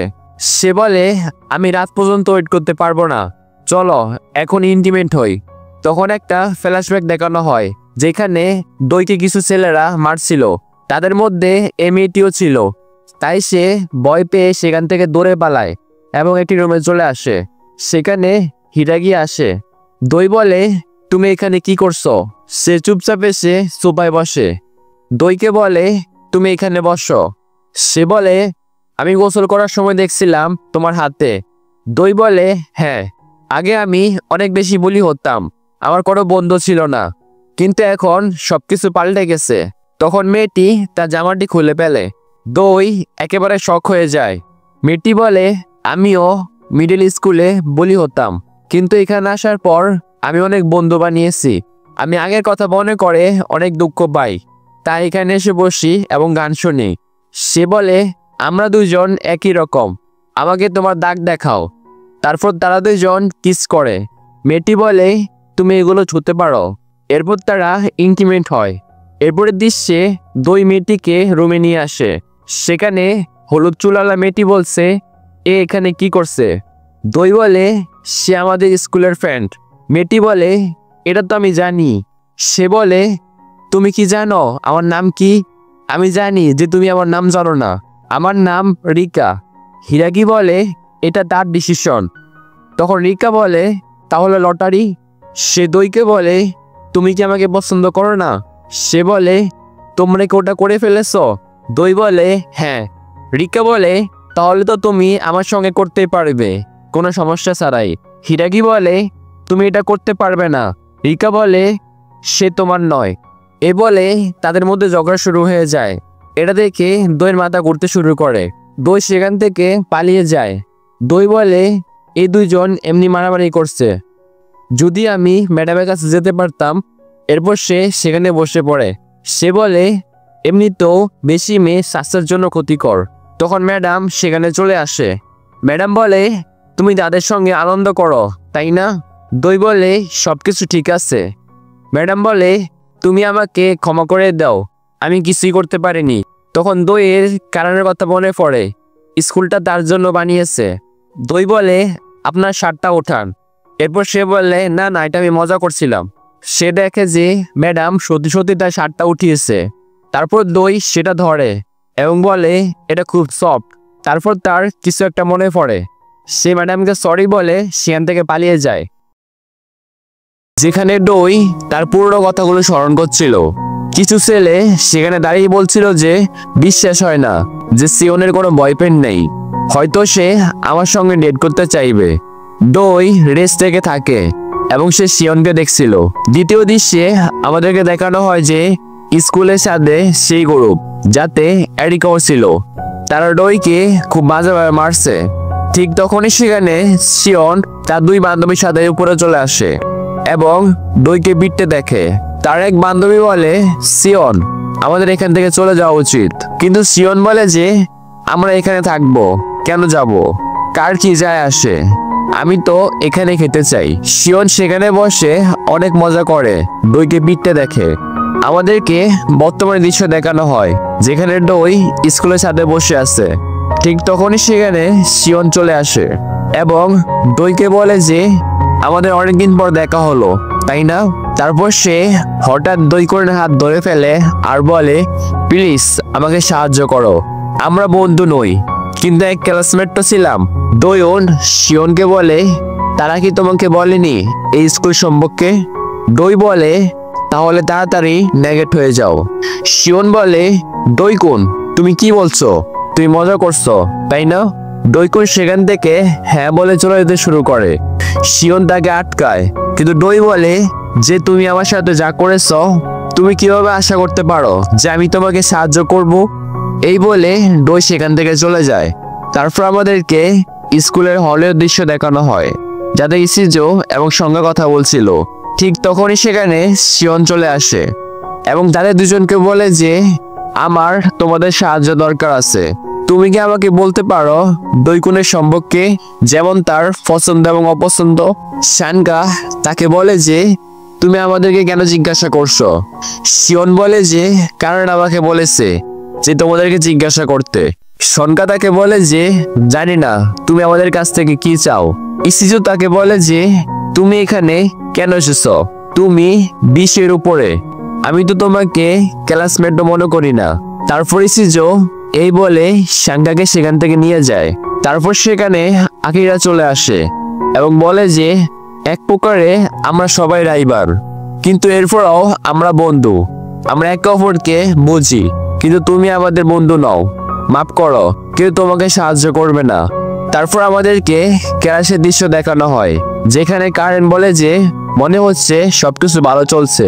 দোয়েন তাকে বলে যে তুমি তো শিওনকে এখানে এনেছো তাই না? কারেন তাকে বলে যে সেই এখানে আসতে চেয়েছিল। দই বলে যে কিন্তু সে 23 বছর বা তার চেয়েও বেশি বয়সের, কিন্তু বয়সের কোনো নিয়ম নেই। কারেন দইকে বলে সে একজন এন্টারটেইনার হতে চেয়েছিল, কিন্তু সব পুরুষ শেষ হওয়ার পর তার ডিমান্ড কমে গেছে, তাই এক আইডল বা ক্যারেক্টার হওয়া কঠিন, তাই তার সাথে ইন্টিমেট হও, এতে তার অনেক সাহায্য হবে। দই কারেনকে জিজ্ঞাসা করে যে এতে তার কিভাবে সাহায্য হবে। কারেন বলে যদি সে তোমার হারেমের অংশ হয় তাহলে ইউনাইটেড ইউমেনের ডিরেক্টর তার সাথে কাজ করতে পছন্দ করবে। দই বলে যে কিন্তু সে আমাকে পছন্দ করে না, সে শুধু তার কাজের জন্য এটা করছে, আমি কাউকে জোর করে মজা করতে পারি না। কারণ বলে তাহলে চলো তাকে একটা চান্স দিয়ে দেখি, একটা টেস্ট নিয়ে দেখো যে সে কতটা সিরিয়াস। তারপর দই কারণের কথায় তার একটা টেস্ট নেয়, যাতে সে স্কার্ট পরে স্কুলের হলওয়েতে সব স্টুডেন্টের সামনে দাঁড়িয়ে থাকে। তারপর কারেন এবং দই সেখানে চলে আসে।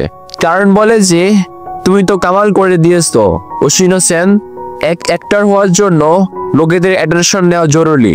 ওশিনো বলে যে তুমি যেমন বলেছো আমি ঠিক তেমনই করেছি। তারপর কারণ বলে যে কাল টপ ছাড়া স্কুলে আসবে, অর্থাৎ কাল তুমি শুধু বেড়া এবং ফ্যান্টিতে স্কুলে আসবে, তখন দইসামা তোমাকে সাহায্য করবে। শিওর রেগে যায় এবং বলে যে তুমি আমাকে হুকুম কেন দিচ্ছ, দই সেনকে কথা বলতে দাও।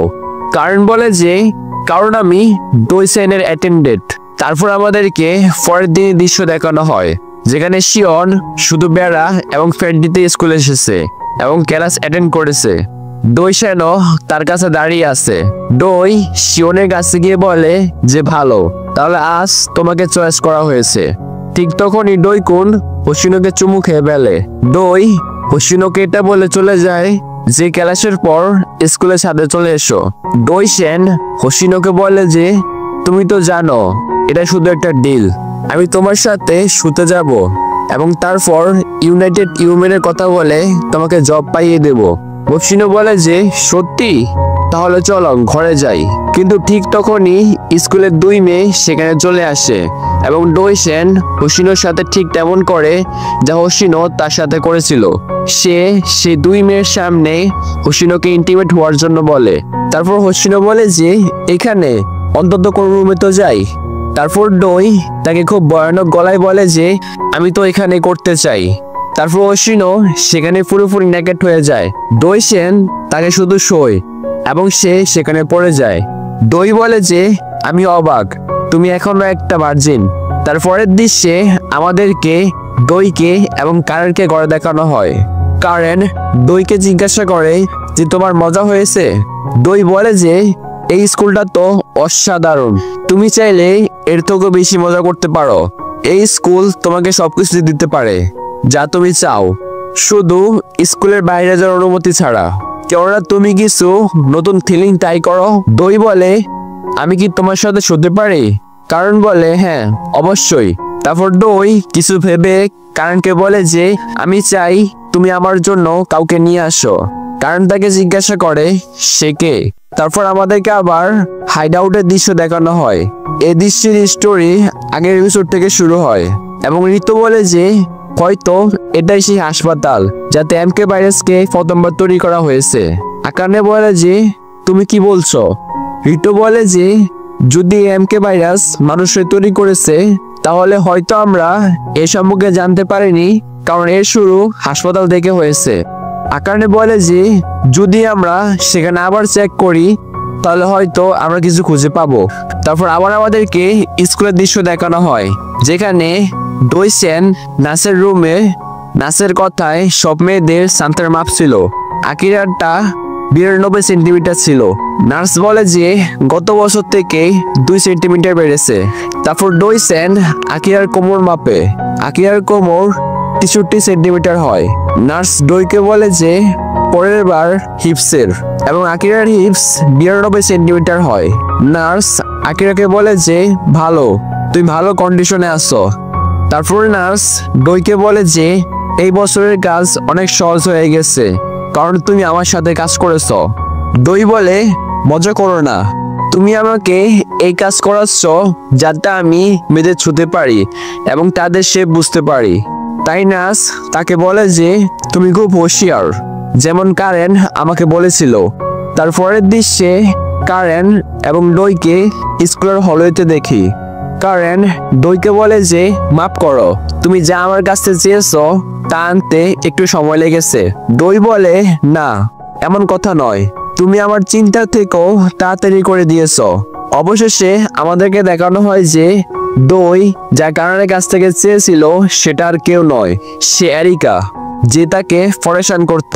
তার হাত এবং গলায় চেন ঝুলছে এবং কারেন বলে যে এরিকাকে টাকা আয় করতে সমস্যা হচ্ছিল, তাই সে পার্ট টাইম জেনারেটরের কাজ করত।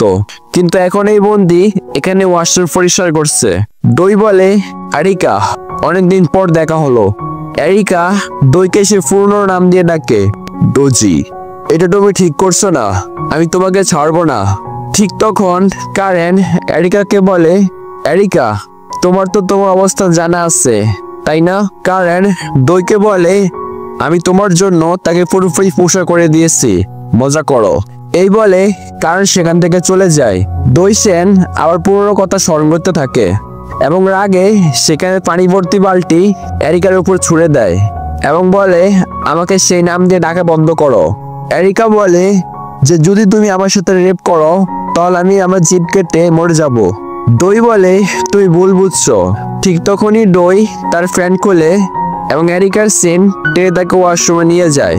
তাকে বলে যে কখনো কখনো তোমার বয়ফ্রেন্ডের দেওয়া আঘাত অনেক ব্যথা করে, এগুলোকে মুছে দেওয়ার জন্য কিছু করো এবং এগুলোকে চাটো। তারপর এরিকা বাধ্য হয়ে দইয়ের চোট চাটে। তারপর আমাদেরকে পরের দৃশ্যে কারেন্টকে দেখানো হয়, সে তার বসের সঙ্গে কথা বলছে। তারপরের দৃশ্যে আমাদেরকে দইকে সুইমিং ট্যাকে দেখানো হয়।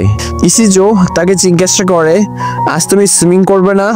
দই বলে, আমি আজ একটু ক্লান্ত হয়ে গেছি।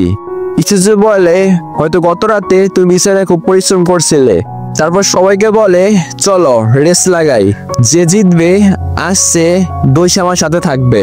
তারপর মেয়েদের রেস শুরু হয়ে যায়। ইসিজো দইকে তুলে নেয় এবং তার সুইমিং স্যুট কেটে ফেলে। দই বলে, ইসিজো তুমি কি করছো?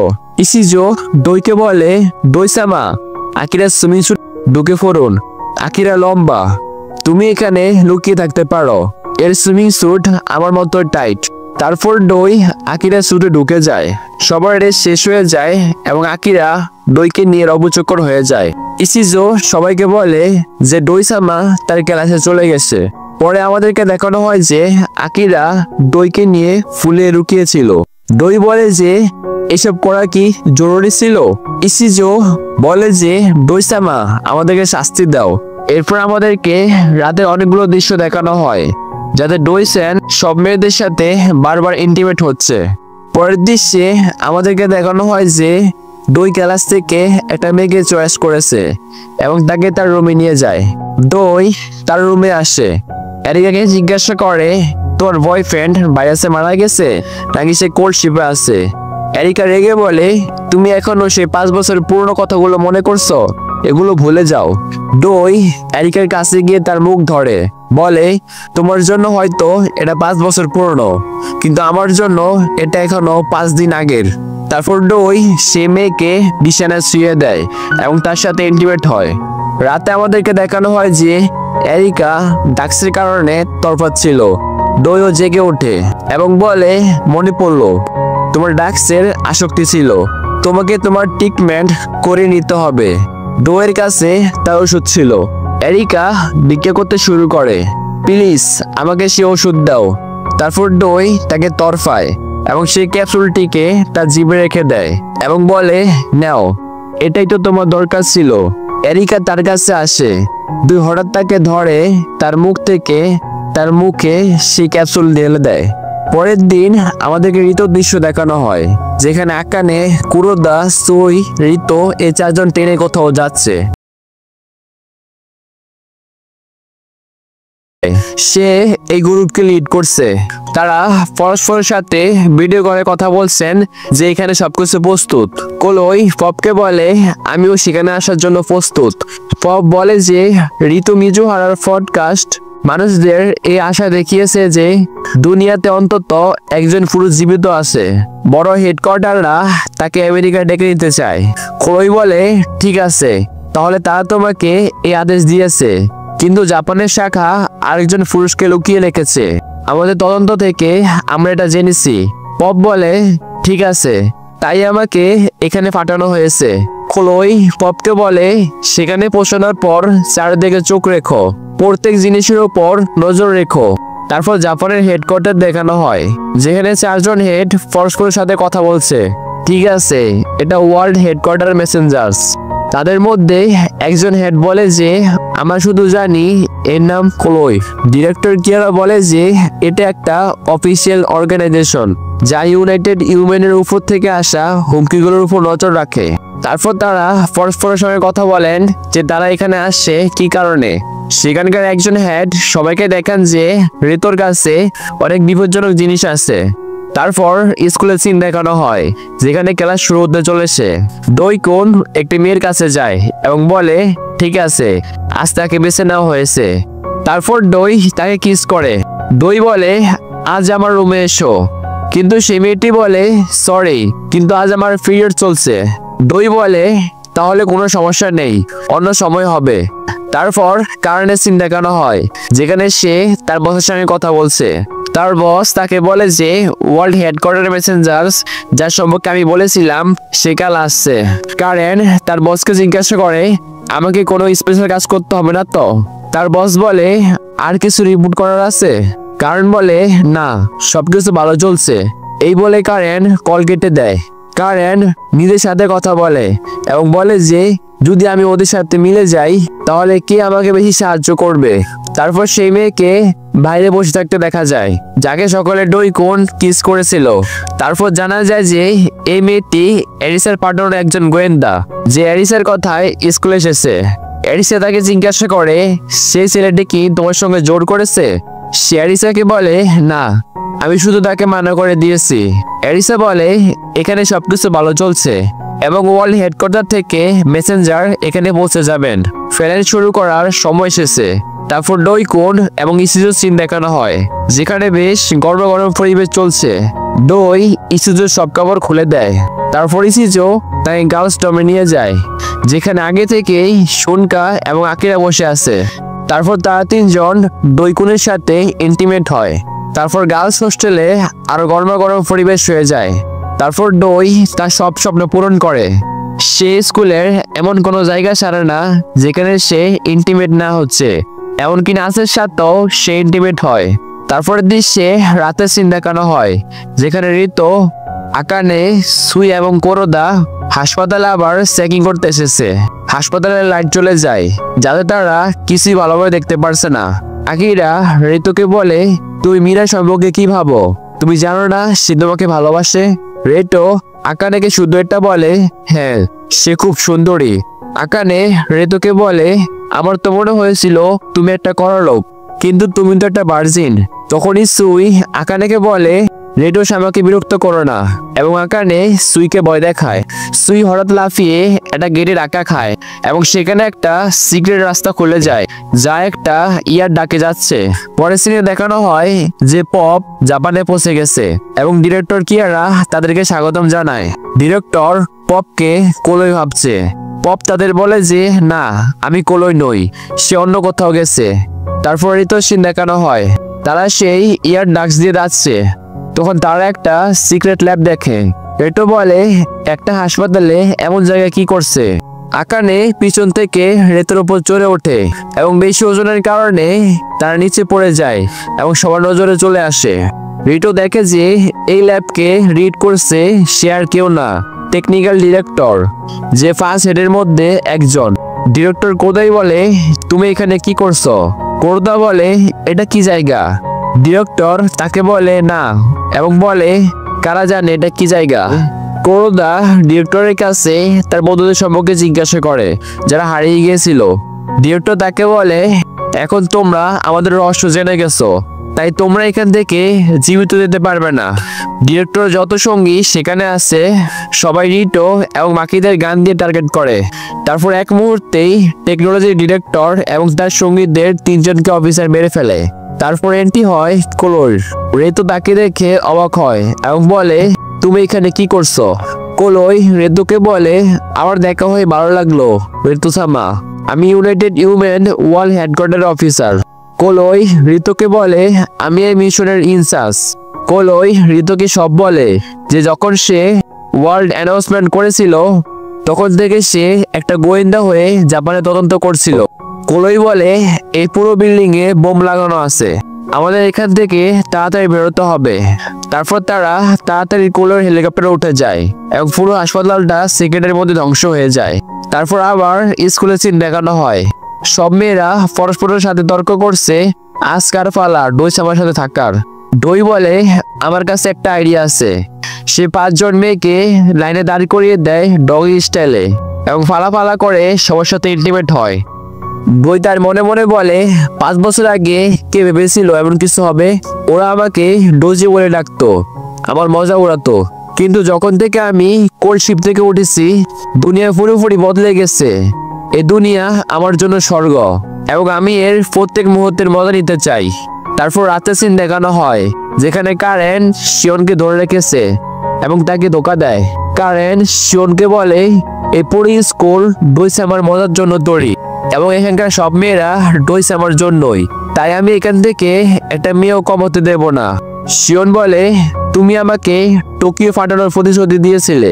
কারেন বলে, ও তোমার কারণে ডোই-সামা এতে আরো আগ্রহী হয়েছে, শীঘ্রই সব প্রস্তুত হয়ে যাবে, তখন তোমরা সব মেয়েরা যেতে পারবে। শিওন বলে, তুমি এমন জায়গা কেন বানাতে চাও?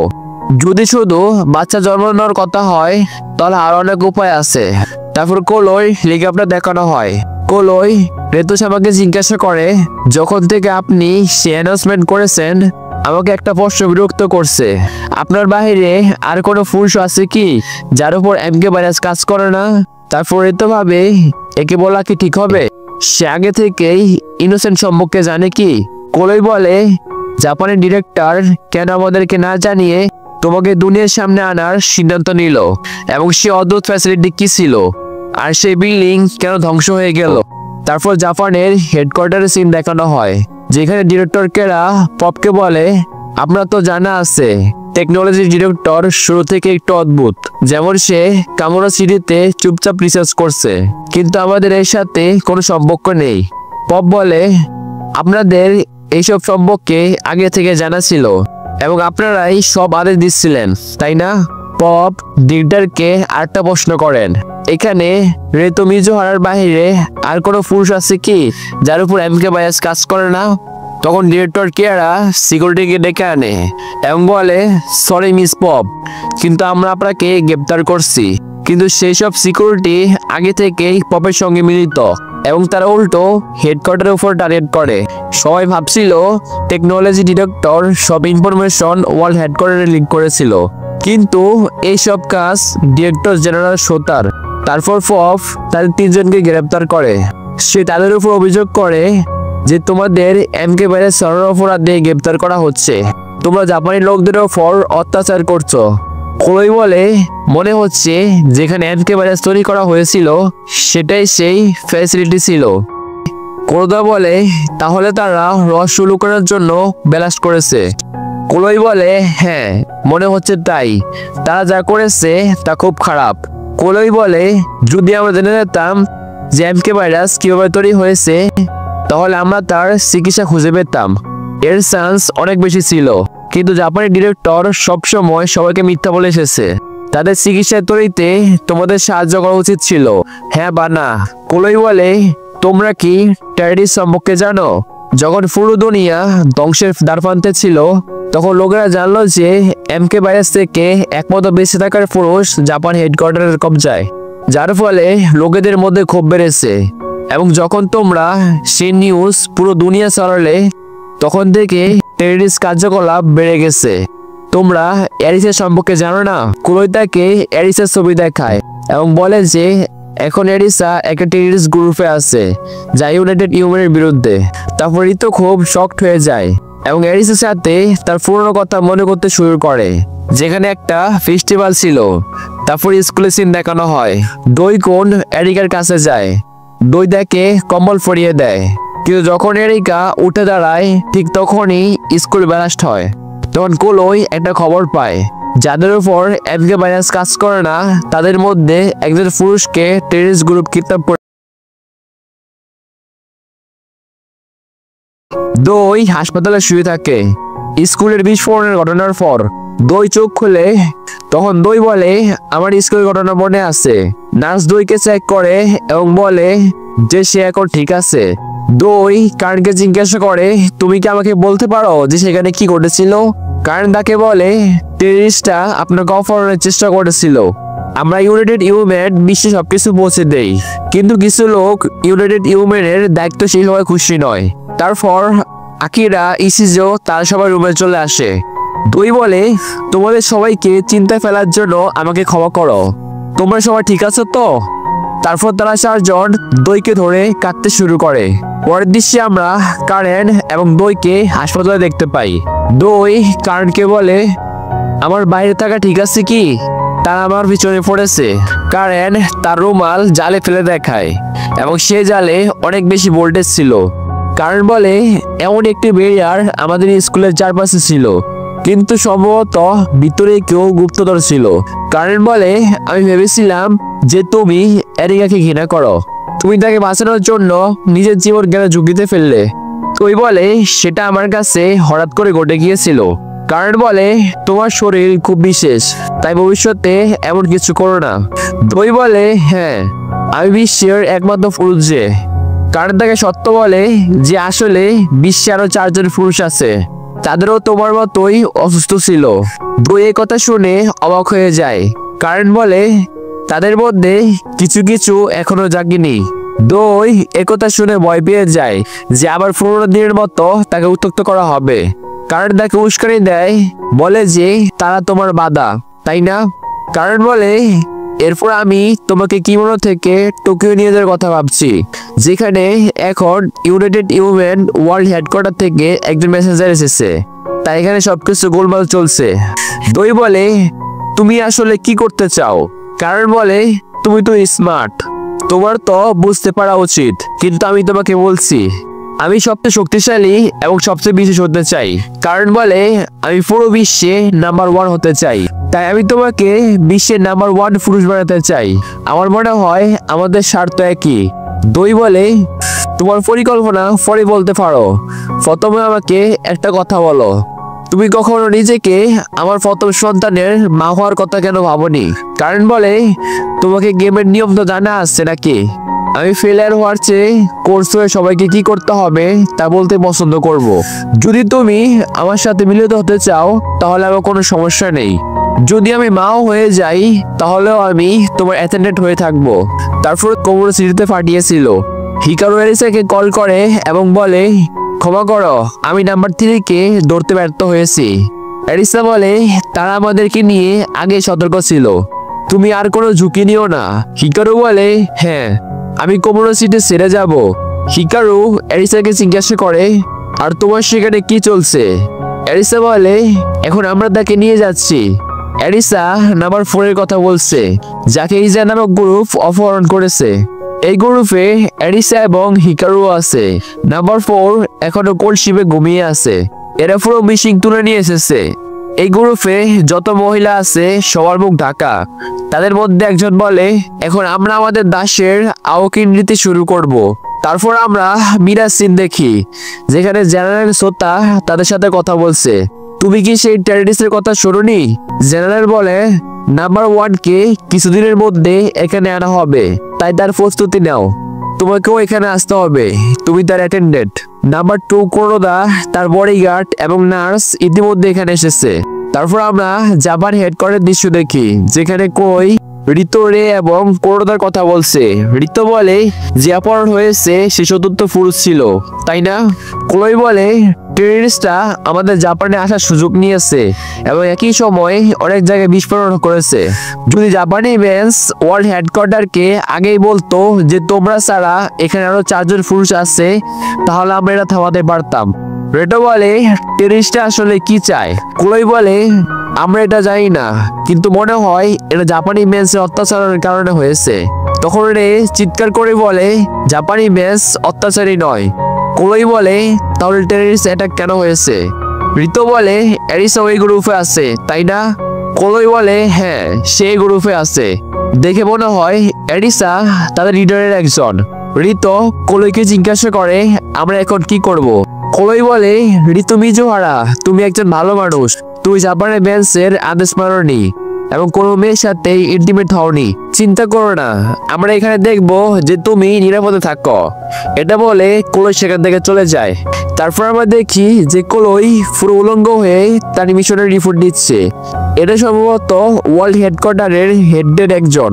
ক্লোই তাকে বলে কোল্ড শিপে শুয়ে আছে। সে লেডি ক্লোইকে বলে নাম্বার 2 রিতো, তো আমি বুঝতে পারি। ক্লোই বলে সে এখনো রাগে ভরা, কিন্তু সে এখনের জন্য রাজি হয়েছে। সে লেডি ক্লোইকে বলে নাম্বারদের সামলাতে আরো যত্ন নাও, বুঝলে? এখানে তাদের কথা শেষ হয় এবং কল কেটে যায়। তারপর ক্লোই হাসে এবং বলে কাল্পনিক বিশ্ব খুব কাছে। আমরা আবার ঋত দৃশ্য দেখি। সে তার বিছানায় শুয়ে আছে। সে ভাবছে এরিসা কেন টেররিস্ট হয়েছে। তারপর সে তার ফোন চেক করার জন্য ওঠে। তখন এরিসা তার লোকেশন রেঞ্জে আসে, যে পেন্ডেন্টটি রিতো এরিসাকে দিয়েছিল। এখন পর্যন্ত তার লোকেশন শুধু দেশের বাইরে দেখাচ্ছিল, কিন্তু এখন তার লোকেশন খুব কাছাকাছি দেখাচ্ছে। কিন্তু এখন রিতো তার সঠিক লোকেশন ট্যাগ করতে পারছে না। তখন আকানে তার রুমে আসে এবং রিতো তার ফোন লুকিয়ে ফেলে। আকানে বলে আমি কি ভিতরে আসতে পারি? আমার তোমার সাথে কিছু কথা বলার আছে। তারপর আকানে এবং রিতো বাথরুমে চলে যায় কথা বলার জন্য। তারপর আমরা অন্য দৃশ্যে দেখি ক্লোই তাকে নিষেধ করে এবং বলে কোনো অজুহাত চলবে না, যেমন আমি তোমাকে আগেই বলেছিলাম। তোমার খাবার, তোমার সান এবং তোমাকে সুস্থ রাখবে। তারপর আকানে এবং রিতোর দৃশ্য দেখানো হয়। আকানে রিতোকে বলে আমি তোমাকে আমার মা ডিরেক্টর কেরার কথা বলতে চাই। ডিরেক্টরদের এমকে ভাইরাসের তৈরি অপরাধে জিজ্ঞাসাবাদের জন্য কারাগারে রাখা হবে। রিতো বলে কি, তারা এমকে ভাইরাস তৈরি করেছে? আকানে বলে আমি তাকে খুব ঘৃণা করি, কিন্তু সে এমন কাজ করতে পারে না এবং আমি সেই ক্লোইকে বিশ্বাস করতে পারছি না। আমার মা সবসময় পরিশ্রমী এবং সততাপূর্ণ মানুষ ছিলেন। তিনি তার পরিবারের চেয়ে তার কাজের বেশি গুরুত্ব দিয়েছিলেন। আকানে বলে আমার একটা ছোট ভাইও ছিল। 5 বছর আগে তিনি তার মরে যাওয়ার পরও আসেননি। তিনি দেশকে এই অসুস্থতা থেকে বাঁচানোর চেষ্টা করেছিলেন। রিতো বলে চলো এই বিষয়ে ডিরেক্টর কেয়ারের সাথে কথা বলি। তারপর কোরোদা সেখানে দৌড়ে আসে। তাড়াতাড়ি করে একটা সমস্যা হয়েছে। আমরা দেখি যে এরিসা পুরো বিশ্বে লাইভ এসেছে। আকানে জিজ্ঞাসা করে তুমি গেটাই খুঁজছিলে? এরিসা বলে আমরা টেররিস্ট নই, আমরা শুধু একটা গ্রুপ যা বিশ্বকে ইউনাইটেড হিউম্যানের ফালা থেকে মুক্ত করবে। ইউনাইটেড হিউম্যান বলে তারা বিশ্বে শান্তি আনার কাজ করে, কিন্তু এটা সম্পূর্ণ মিথ্যা। তারপর এরিসা সে 4th নাম্বার পুরুষকে লাইভে দেখায় এবং বলে এর নাম কিনেবচুই। ইনি একজন পুরুষ, বিজু ঋতুর মতো। সেও কোল্ড শিপ থেকে জীবিত থাকা দ্বিতীয় পুরুষ।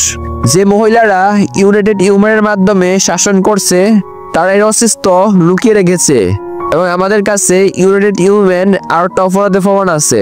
এটা স্যাটেলাইটের বাকি কিছু টুকরো যা বিশ্বের কোনো ফ্যাক্টরিতে রাখা ছিল। এমকে ভাইরাস এই জায়গায় বেশি পাওয়া গিয়েছিল এবং এখানে তার পরিমাণ খুব বেশি এবং এই কোম্পানির প্রেসিডেন্ট এখন ইউনাইটেড হিউম্যানের লিডারের একজন। এটা ইঙ্গিত করে যে ইউনাইটেড হিউম্যান বর্তমান লিডার সেই লোক যারা এমকে ভাইরাস সরিয়েছিল। ইউনাইটেড হিউম্যান সব পুরুষকে শেষ করে এমন একটা বিশ্ব তৈরি করতে চেষ্টা করেছে যেখানে শুধু মহিলা থাকবে। ঋতো কোর্দাকে বলে যে ইউনাইটেড হিউম্যান লিডার এমকে ভাইরাস তৈরি করেছে। কোর্দা বলে আমারও এইসবের কথা জানা নেই। তারপর এরিসা বলে ইউনাইটেড হিউম্যান আগে থেকেই অনেক জিনিস আমেরিকায় পাঠিয়েছে অর্থহীন। এরিসা শুধু এতটুকু বলতে পারে যতক্ষণ না ইউনাইটেড হিউম্যান তাদের স্যাটেলাইট ঠিক করে ফেলে এবং তাদের যোগাযোগে নিয়ে আসে। তারপর ঋতো দৌড়ে কোলের কাছে যায় এবং তাকে জিজ্ঞাসা করে তুমি সেই খবরের ব্যাপারে কি বলতে চাও। কোলই বলে যদি আমাদের লক্ষ্য পুরুষদের মারা হতো তাহলে তোমাকে কবে মেরে ফেলতাম। ঋতো বলে আমাকে বিশ্বের সবাই চেনে তাই সম্ভবত তুমি আমাকে মারোনি। কোলই বলে তাহলে আমাদের আসার পর কোনো কোল্ড শিপে ঘুমানোর পুরুষ মৃত্যু হয়েছে কি? তোমার প্রেমিকের উপর বিশ্বাস করা আমি বুঝতে পারছি, কিন্তু এরিসা তাসিনাবা সে টেররিস্টের একজন যার নাম্বার 4 কে জোর করে অপহরণ করেছে। তারপর কোলই উঠে তার কাপড় খুলতে শুরু করে এবং বলে আমার খুব গরম লাগছে, আমি স্নান করতে যাচ্ছি, তুমি কি আমার সাথে আসবে? ঋতো সবসময়ের মতো সেখান থেকে পালিয়ে যায়। তারপর আবার আমরা কোলইকে ফুল বেশি মনোযোগ দাও। তারপর তাদের কল কেটে যায়, কিন্তু আমরা ঋতো কোরদা আকারিকে দেখি। কোরদা বলে এখন আমরা কি করব? ঋতো বলে আমি জানি না, আমাকে যে কোনো ভাবে এরিসের সাথে কথা বলতেই হবে। তারপর আমরা পিছনের দৃশ্য দেখি যখন আকানে তার মা কিরার সাথে দেখা করতে যায়। আকানে বলে অনেক কিছু ঘটেছে, এমন হবে আমার এটা বলতে ভালো লাগছে না, কিন্তু জাপানের গুপ্তচর নেটওয়ার্ক আমাদের চেয়ে বড়। আকানে বলে ক্ষমা করো, কিন্তু আমি এখানে তোমাকে উদ্ধার করতে আসিনি, আমার শুধু একটা প্রশ্ন আছে। কিরা বলে কিছু জিনিস আছে যা আমি তোমাকে বলতে পারি না। তারপর আমরা বর্তমানে দৃশ্য দেখি। আকানে ঋতোকে বলে চলো এখান থেকে পালিয়ে যাই। ঋতো বলে তুমি কি সিরিয়াস? তারপর বলে চলো বাকি কথা ভিতরে গিয়ে বলি। তখন ঋতো ধরে এবং বলে থামো, ভিতরে কে আছে? কিন্তু সেখানে দই আসে যে হঠাৎ করে বড় হয়ে গেছে। কারেন বিছানায় বসে আছে। কারণ ঋতোকে দেখে বলে তুমি এসে গেছো? দই বলে তোমার নাম ঋতু মিজুহারা তাই না? আমাদেরকে দেখানো হয় দই এবং কারেন্টকে, যেখানে দই এখনো ছোট। দই কোনো মেশিন আছে এবং বলে আমি ভাবিনি আবার যেতে হবে। কারণ বলে চিন্তা করবেন না, এবার 5 বছর লাগবে না। দই বলে আমার হঠাৎ বড় হয়ে যাওয়া কি ঠিক হবে? কারণ বলে এতে কোনো সমস্যা নেই, আপনি চিন্তা করবেন না। কারেন্ট মেশিনের সুইচ অন করে দেয়। পরের মুহূর্তেই দইয়ের চোখ খুলে যায়। কারণ বলে আপনি তো অনেক বড় হয়ে গেছেন, আমরা আপনার চোখে সার্জারি করেছি, তাই আপনাকে চশমা পরার দরকার নেই। দই বলে তাই তো ভাবছি আমি কেন সবকিছু স্পষ্ট দেখতে পারছি। কারেন্ট দইকে সে মেশিন থেকে বাইরে নিয়ে আসে এবং বলে চলুন সেখানে গিয়ে তৈরি হয়ে নিন। দই বলে আমাকে একটা আলাদা মানুষের মতো লাগছে। তারপর গল্পটি সেখান থেকে শুরু হয় যেখান থেকে আগের পর্বটি শেষ হয়েছিল। দই এবং ঋতো হাত মিলাচ্ছে। ঋতো বলে তাহলে হলো নাম্বার 3 দই। কোর্দা বলে নাম্বারদের রুমে অনুমতি ছাড়া আসা নিয়মের বিরুদ্ধে। কারণ বলে মাফ করবেন, টিভিতে একটা টেররিস্ট বিপজ্জনক কথা বলছিল, তাই আমরা একটা নিরাপদ জায়গা খুঁজছিলাম। ঋতো জিজ্ঞাসা করে দই সেন তুমি এতদিন কোথায় ছিলে? দই তাকে বলে ক্যামেনো সিটিতে, সেখানে টেররিস্টরা আক্রমণ করেছিল, তাই আমাদেরকে এখানে ডেকে আনা হয়েছে, কিন্তু মনে হচ্ছে এই জায়গাটা নিরাপদ নয়।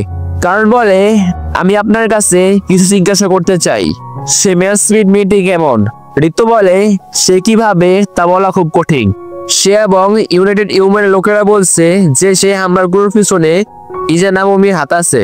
কোই আমার জীবন বাঁচিয়েছে, কিন্তু আমি এখনো জানি না কে সঠিক আর কে ভুল। কারণ বলে আপনার অনেক অনেক ধন্যবাদ। কিন্তু আপনার নাম কোরদা মারিয়া, তাই না? কোরদা দৌড়ে যায় এবং দেখে আকিরা শনকা এবং তার বোন চিপু সেখানে বসে আছে। সে চিপুর গলা জড়িয়ে ধরে এবং বলে, আমি খুব খুশি যে তুমি নিরাপদ। কোরদা শিজুকোকে সব পরিস্থিতি বোঝায়, তার সাথে কেমন স্মৃতি ঘটেছে। কোরদা বলে, আমার বোনের যত্ন নেওয়ার জন্য তোমাদেরকে ধন্যবাদ। শিপু বলে, আমি শুনেছি আপনি নাম্বার 2 অ্যাটেন্ডেন্ট, তাই না? আপনি কি তার সাথে ইন্টিমেট করেছেন? কোরদা বলে, তুমি এমন কথা কেন বলছো? আমরা এই বিষয়ে এখনো ভাবিনি। তারপর আমাদেরকে দই এবং কারেন্টকে দেখানো হয়। দই কারেন্টকে জিজ্ঞাসা করে, তাহলে তুমি ঋতুকে কেমন মানুষ মনে করো? কারেন্ট বলে, খুব নরম হৃদয়ের, যেমন আমাদের বলা হয়েছিল। দই বলে, সে খুব বুদ্ধিমান মনে হয়, নাম্বার 1 হিনোসের তুলনায়। দই জিজ্ঞাসা করে, ইউজুরো সেন্সেই এখানে আসে? কারেন্ট বলে, ইউজুরো সেন্সেকে টেররিস্টের আক্রমণ পর খুব নিরাপদ জায়গায় পাঠিয়ে দেওয়া হয়েছে। তাদের বিষয়ে ইউনাইটেড ইউমেন এখনো বলেনি দেশে কোথায় আছে। কারেন্ট বলে, তাহলে আমরা কাল সেই ম্যাসফিল্ড তার সাথে দেখা করতে যাব। কারেন্ট দইকে তাড়াতাড়ি ঘুমাতে বলে সেখান থেকে চলে যায়। তারপর আমাদেরকে ঋতুকে দেখানো হয় যে একা তার বিছানায় বসে আছে। তখন মীরা তার রুমে আসে। মীরা বলে, আপনাকে এত রাতে বিরক্ত করার জন্য আমাকে মাফ করবেন। ঋতু বলে, না এমন নয়, আমি তোমাকে এখানে ডেকেছি। মীরা বলে, তাহলে আপনি কোন বিষয়ে কথা বলতে চান? ঋতু বলে, তুমি আমার সাথে শাওয়ার রুমে চলো। মীরা লজ্জা পেয়ে লাল হয়ে যায়। ঋতু বলে, না এটা তেমন নয় যেমন তুমি ভাবছো। তারপর তারা দুজন শাওয়ার রুমে চলে যায়। মীরা বলে, তাহলে কথাটা এমন যে আপনি চান না ইউনাইটেড ইউমেন এ কথাটা শুনুক। ঋতু বলে, খুব খারাপ জিনিসগুলো এখানে ঘটছে। আমি চাই তুমি আমাদের সাথে এখান থেকে পালিয়ে যাও। যে লাইভে এসে বলছিল সে আরিসা, যাকে আমি খুঁজছিলাম। মীরা বলে, আপনার এমন মনে হয় না আমি ওই সব কথা ইউনাইটেড ইউমেনকে বলে দেব? ঋতু বলে, আসলে আমার এমন মনে হয় না। আমি যখন থেকে কোলশিপ থেকে জেগেছি তুমি সবসময় আমার সাথে ছিলে। তুমি আমার সাথে চলো, আমরা খুঁজে বের করব কি সত্যি আর কি মিথ্যা। ইউনাইটেড ইউমেন বলছে যে সে টেররিস্ট, কিন্তু আমার আরিসার উপর পুরো বিশ্বাস আছে। মীরা ঋতুকে বলে, আমি আপনার সাথে যেতে পারবো না। ঋতু বলে, কেন? কারণ তোমার কাছে ইউনাইটেড ইউমেন গুরুত্বপূর্ণ। তারপর মীরা তার সব কাপড় খুলে ফেলে এবং বলে, যদি আপনি চান আমি আপনার সাথে যাই তাহলে আপনি আমার সাথে এখন ইন্টিমেট হন। ঋতু বলে, কি তুমি আমার সাথে আসতে চাও না? কারণ তোমার জানা যে আমি তোমাকে মানা করব। তারপর মীরা চিৎকার করে বলে, আমি আপনার সাথে যেতে চাই এবং কাঁদতে শুরু করে। তারপর আমাদেরকে মীরার কিছু 5টা সিন দেখানো হয়। মীরা খুব ছোট মেয়ে এবং টিভিতে ঋতুকে দেখে। মীরা জিজ্ঞাসা করে, এ কে? সেখানে রিটেলার বলে, এর তো মিজুহারা মানুষ এবং সে সবার জন্য খুব বিশেষ। এমন করে মীরা ধীরে ধীরে ঋতুকে দেখতে দেখতে বড় হয়। সে একই রুমে সে ফ্যাসিলিটির লোকেরা মীরার মনে শুধু ঋতু ভরে দেয়। তারপর আমাদেরকে প্রেজেন্টের সিন দেখানো হয়। ঋতু বলে, মীরা সেন, আমাকে মাফ করো, আমি তোমাকে কাঁদাতে চাইনি। তারপর মীরা এবং ঋতু চুমু খেতে যায়। তখন সেখানে পপ এবং গার্ডরা চলে আসে। ঋতু বলে, তোমরা কে? পপ বলে, ঋতু মিজুহারা, তুমি আমাদের সঙ্গে যাচ্ছ এবং মেটিও। আমাদেরকে ঋতু এবং মীরাকে নিয়ে যেতে দেখানো হয়। পপ তাকে বলে, আমি পপ, ডিরেক্টর ম্যাসফিল্ডের সাথে। আকানে এবং সুই আমাদেরকে ধরা হয়েছে। ঋতু বলে, কিন্তু কোন কারণে? পপ বলে, মীরা শোয়ের মতো হয়তো সে তোমাকে বেশি পছন্দ করতে শুরু করেছে। আমরা আপনাকে যা খুশি তা করতে দিতে পারি না। আপনি আমাদের সাথে আমেরিকায় যাচ্ছেন। ইজাজ নামে টেররিস্টরা জাপানে আছে, তাই আপনার এখানে থাকা বিপজ্জনক। তুমি এই দুনিয়ার সবচেয়ে বিশেষ মানুষ, তাই অবশ্যই আমাদেরকে তোমাকে নিরাপদে রাখতে হবে। চিন্তা করো না, ডিরেক্টর আমাদেরকে বলেছে যে তোমাকে ভালো করে যত্ন নেওয়া হবে। তখন আকানে তাদের দুজনকে বাঁচাতে আসে, তার সাথে সুইও আসে। তার দুইজন গার্ডদের সামনে দেয়। তখন পপ মীরাকে ধরে নেয় এবং বলে, নড়ো না, নতের মাথা উড়িয়ে দেব। সেখানে রে এবং কোরদা আসে এবং মীরাকে বাঁচিয়ে নেয়। রে মীরাকে বলে, তুমি কি করছো? তাড়াতাড়ি করো এবং বেরিয়ে যাও। জাপানি বেঞ্চ তাড়াহুড়া লেগে যায়, কারণ ঋতু মিজুহারা পালিয়ে গিয়েছে। সবাই তাকে খুঁজছে। তারপর আমাদেরকে কারেন এবং দইকে দেখানো হয়, যারা কোলোর সাথে দেখা করতে এসেছে। কারেন বলে, স্টাফরা একটু বেশি তাড়াহুড়া মনে হচ্ছে। কিছু ঘটেছে কি? ক্লোই বলে, ওরা শুধু আমার সাথীদের একজন ভুল করেছে, এটা কোনো বড় কথা নয়। ক্লোই বলে, তুমি কামরা থেকে শুধু হ্যালো বলতে আসোনি, তাই না? কারণ বলে, ডুইস আমার অ্যাটেন্ডেন্ট হিসেবে, তার বদলে আমি আপনার সাথে কথা বলতে চাই। কারণ বলে, আমাকে একটা ডিল করতে হবে। আমাদের তাদের ডিলের বিষয়ে কিছু বলা হয় না। কারণ বলে, তাহলে কি মনে হয় এটা একটা ভালো ডিল, তাই না? ক্লোই বলে, আমি তোমাকে বুঝি, এটা একটা ভালো অফার, আমি এ বিষয়ে ভাববো। কারণ বলে, তাহলে আমার একটা রিকোয়েস্ট আছে। ক্লোই বলে, বলো। কারণ বলে, আমি চাই আপনি আমাকে 3 ম্যাগির সাথে মিলিয়ে দিন। কারণ সেই 3 জনের কথা বলছে যারা এই পুরো ইউনাইটেড ইউমেনকে রুল করে। কারণ বলে, আমি তাদের বিষয়ে শুনেছি, সবাই আলাদা আলাদা বয়সের এবং আলাদা জায়গার, এবং তাদের সবার মধ্যে একটা জিনিস সেম, আর তা হলো তাদের মন এবং পুরুষদের প্রতি ঘৃণা। কারণ বলে, আমি কি ঠিক, তাই না? ক্লোই বলে, যদি ডুইসেন আমাদের সাথে দেয় তাহলে তোমাকে চান্স মিলতে পারে। কারণ বলে, এটা আপনি আমাদের জন্য পরও করতে পারেন। আমাকে আর একটা জিনিস চাই, আপনি কি জাপান দখল করতে যাচ্ছেন? ক্লোই বলে, যতটা জাপানি ভাষা আমার জানা আছে তার হিসেবে এটা ঠিক শব্দ নয়। আমাদের ওয়ার্ল্ড হেডকোয়ার্টার থেকে জাপানি লোকেদের রক্ষা করার জন্য পাঠানো হয়েছে। কারণ বলে, আপনি যা খুশি শব্দ তা ব্যবহার করতে পারেন, কিন্তু আমার মনে হয় জাপানি লোকেদের উপর জাপানের কোনো একজন রাজ করা উচিত। কারণ বলে, আপনি কি আমাকে সে পজিশন দেবেন? ন্যাশনাল অফিসের ডিরেক্টরের, এটা সেই পজিশন যা পুরো জাপানে রাজ করার জন্য যথেষ্ট। তারপর আমাদেরকে রেতো সিন দেখানো হয়, তার সাথে মীরা, সুই, কোরোদা, আকানে সবাই আছে। কারণ জিজ্ঞাসা করে, তাহলে কেমন লাগলো আপনার বড় শরীরের সাথে অভিজ্ঞতা? তুই বলে, আমার খুব ভালো লাগছে। কারণ বলে, মনে হচ্ছে যেন আপনি সত্যি বড় হয়ে গেছে। তুই বলে, কোলের কোনো উত্তর এসেছে? কারণ বলে, সে শুধু বলেছে যে আমি এ বিষয়ে ভাববো। সে দইকে বলে, মনে হচ্ছে নাম্বার 2 ঋতু মিজোহারা পালিয়ে গেছে। দই একটু অবাক হয় একথা শুনে এবং বলে, সে আমার ভাবনার চেয়েও বেশি সাহসী। তারপর আমাদের ঋতু সিন দেখা। এ বলে, আমি সব করব যাতে আপনার ভাইয়ের মধ্যে থাকে। ঋতু বলে, আমার ভাইয়ের যত্ন নেওয়ার জন্য ধন্যবাদ। আকানে বলে, রেতো আমরা উপরে যাচ্ছি। রেতো নিচে থেকে মীরার সাথে একটু কথা বলে এবং বলে, যা কিছু তুমি আমার জন্য করেছো তার জন্য ধন্যবাদ। মীরা বলে, না, আমি কিছুই করিনি, আমাকে আপনার ধন্যবাদ দেওয়া দরকার নেই, আপনার সাথে থাকে আমার ভাগ্য। রেতো মীরাকে জড়িয়ে ধরে বলে, আমি অবশ্যই ফিরে আসবো, আমার অপেক্ষা করো, আমি তোমার কাছে প্রতিজ্ঞা করছি, ততক্ষণ তুমি শুধু নিরাপদে থাকো। তারপরে রেতো জাহাজ নিয়ে চলে যায়। আকানে বলে, এই সেই মেয়ে যে আমাদের জাপান থেকে বাইরে নিয়ে যাবে, কিন্তু এটা সেই মেয়ে হিকারু। সে বলে, আমরা দক্ষিণের দিকে যাব।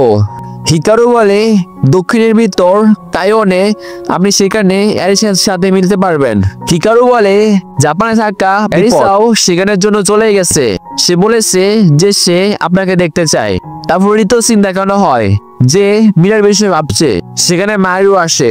ঋতু বলে, আপনি মীরার বিষয়ে ভাবছেন, তাই না? মাহিরু ঋতুর সঙ্গে মজা করে এবং বলে, আমি অ্যারিসাকে বলে দেব। সে ঋতুকে একটা ট্যাবলেট দেয়। তারপর সেই ট্যাবলেটে হিনোর সাথে ঋতুর কথা হয়।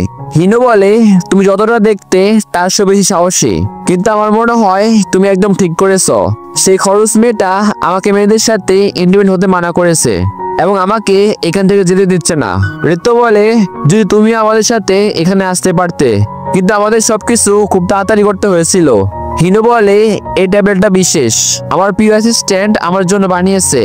ঋতু বলে, যদি এটা আন্ডারগ্রাউন্ড নেট ব্যবহার করে তাহলে ইউনাইটেড হিউম্যান এটা ডিটেক্ট করতে পারবে না। হিনো বলে, আমার সাথে কয়েকদিন পর পর কথা বলো যে তুমি কি করছো। ঋতু বলে, হ্যাঁ, নিজের যত্ন নাও, এবং এখানে তাদের কল কেটে যায়। তারপর আমাদের হিনো সিন দেখানো হয়। হিনো বলে, আমার ঋতু চিন্তা হচ্ছে এবং সবার যারা এখানে নেই। এনগো বলে, আমি যা সম্ভব তা করব। রায়নগো বলে, হিনো-সামা, আপনি কি সত্যি ঋতুর সাথে যেতে চেয়েছিলেন? তারপর হিনো সবাই ছবি দেখে যারা তার কাছে প্রেগনেন্ট হয়েছিল এবং বলে, না, একদম না, আমি তোমাদের একা ছাড়তে পারি না। তারপর আমাদের ক্লোই সিন দেখানো হয়। সে পপকে বেঁধে রেখেছে এবং দুজনই পুরো নেকেড। ক্লোই পপকে কুকুরের মতো মারে। পপ বলে, প্লিজ আমাকে আরেকটা চান্স দিন। ক্লোই বলে, তোমার ভালো করে জানা যে তুমি কি করেছো। তারপর আমাদের রে এবং মীরা সিন দেখানো হয়, যাদের কলই ধরেছে। কলই বলে আমাদের তোমাদের দুজনের উপরে নজর রাখা উচিত ছিল। রে বলে এসব আমার ফেলেন ছিল, মীরার সাথে কোনো সম্পর্ক নেই। কলই বলে এদের দুজনকে জেলে বন্দি করো। কলই নিজের সাথে কথা বলে এবং বলে এখন আমাদের পরের স্টেপের সময় এসেছে, যা হলো সব পুরুষকে দুনিয়া থেকে শেষ করা। তারপর আমাদের কারেন এবং দইকে সে জায়গায় দেখানো হয় যেখানে মীরা রেতুকে নিয়ে এসেছিল। কারণ বলে আমি আপনাকে গিফট দিতে চাই, তাহলে এদের মধ্যে কোনো মেয়ে বেছে নিন। দই তামাকে দেখে বলে আমি তাকে কাল দেখেছিলাম। কারণ বলে যখন আপনি কোল্ডশিপে ছিলেন তখন সে একটা অ্যাক্ট্রেস ছিল। কারণ বলে যখন ওয়ার্ল্ড হেডকোয়ার্টার জাপানে এসেছিল তখন তারা সবাই মিটিং বন্ধ করে দিয়েছিল, শুধু আপনাকে ছাড়া। আমাদের কারণের সে ডিলের কিছু কথা দেখানো হয়। কারণ বলে আমি দই সামাকে কিছু সত্যের মধ্যে মিটিং করতে দেখতে চাই। দই বলে আচ্ছা, তাহলে তোমার এটাই মানে ছিল। দই বলে এই দুনিয়া তো অদ্ভুত। কারণ বলে তাহলে আপনার কোনটা চাই। তারপর আমাদের রেতো সিন দেখানো হয়। রেতো তাইওয়ানে পৌঁছে গেছে। রেতো অ্যারিসের সাথে মিলতে যাওয়া জায়গায় সবার সাথে পৌঁছে যায়। অ্যারিসা তার সামনে আসে, তারা দুজন মুখোমুখি হয়। রেতো দৌড়ে গিয়ে অ্যারিসাকে জড়িয়ে ধরে এবং বলে আমি খুশি যে তুমি নিরাপদ। রেতো বলে অ্যারিসা আমি এমকে ভাইরাসের প্রতিক্রিয়া বানাবো, যদি কেউ না করে তাহলে আমরা দুজনেই করব, তাই না? এবং এখানেই 11 নম্বর পর্ব শেষ হয়ে যায়। এই পর্বের সাথেই এই এনিমি শেষ হয়।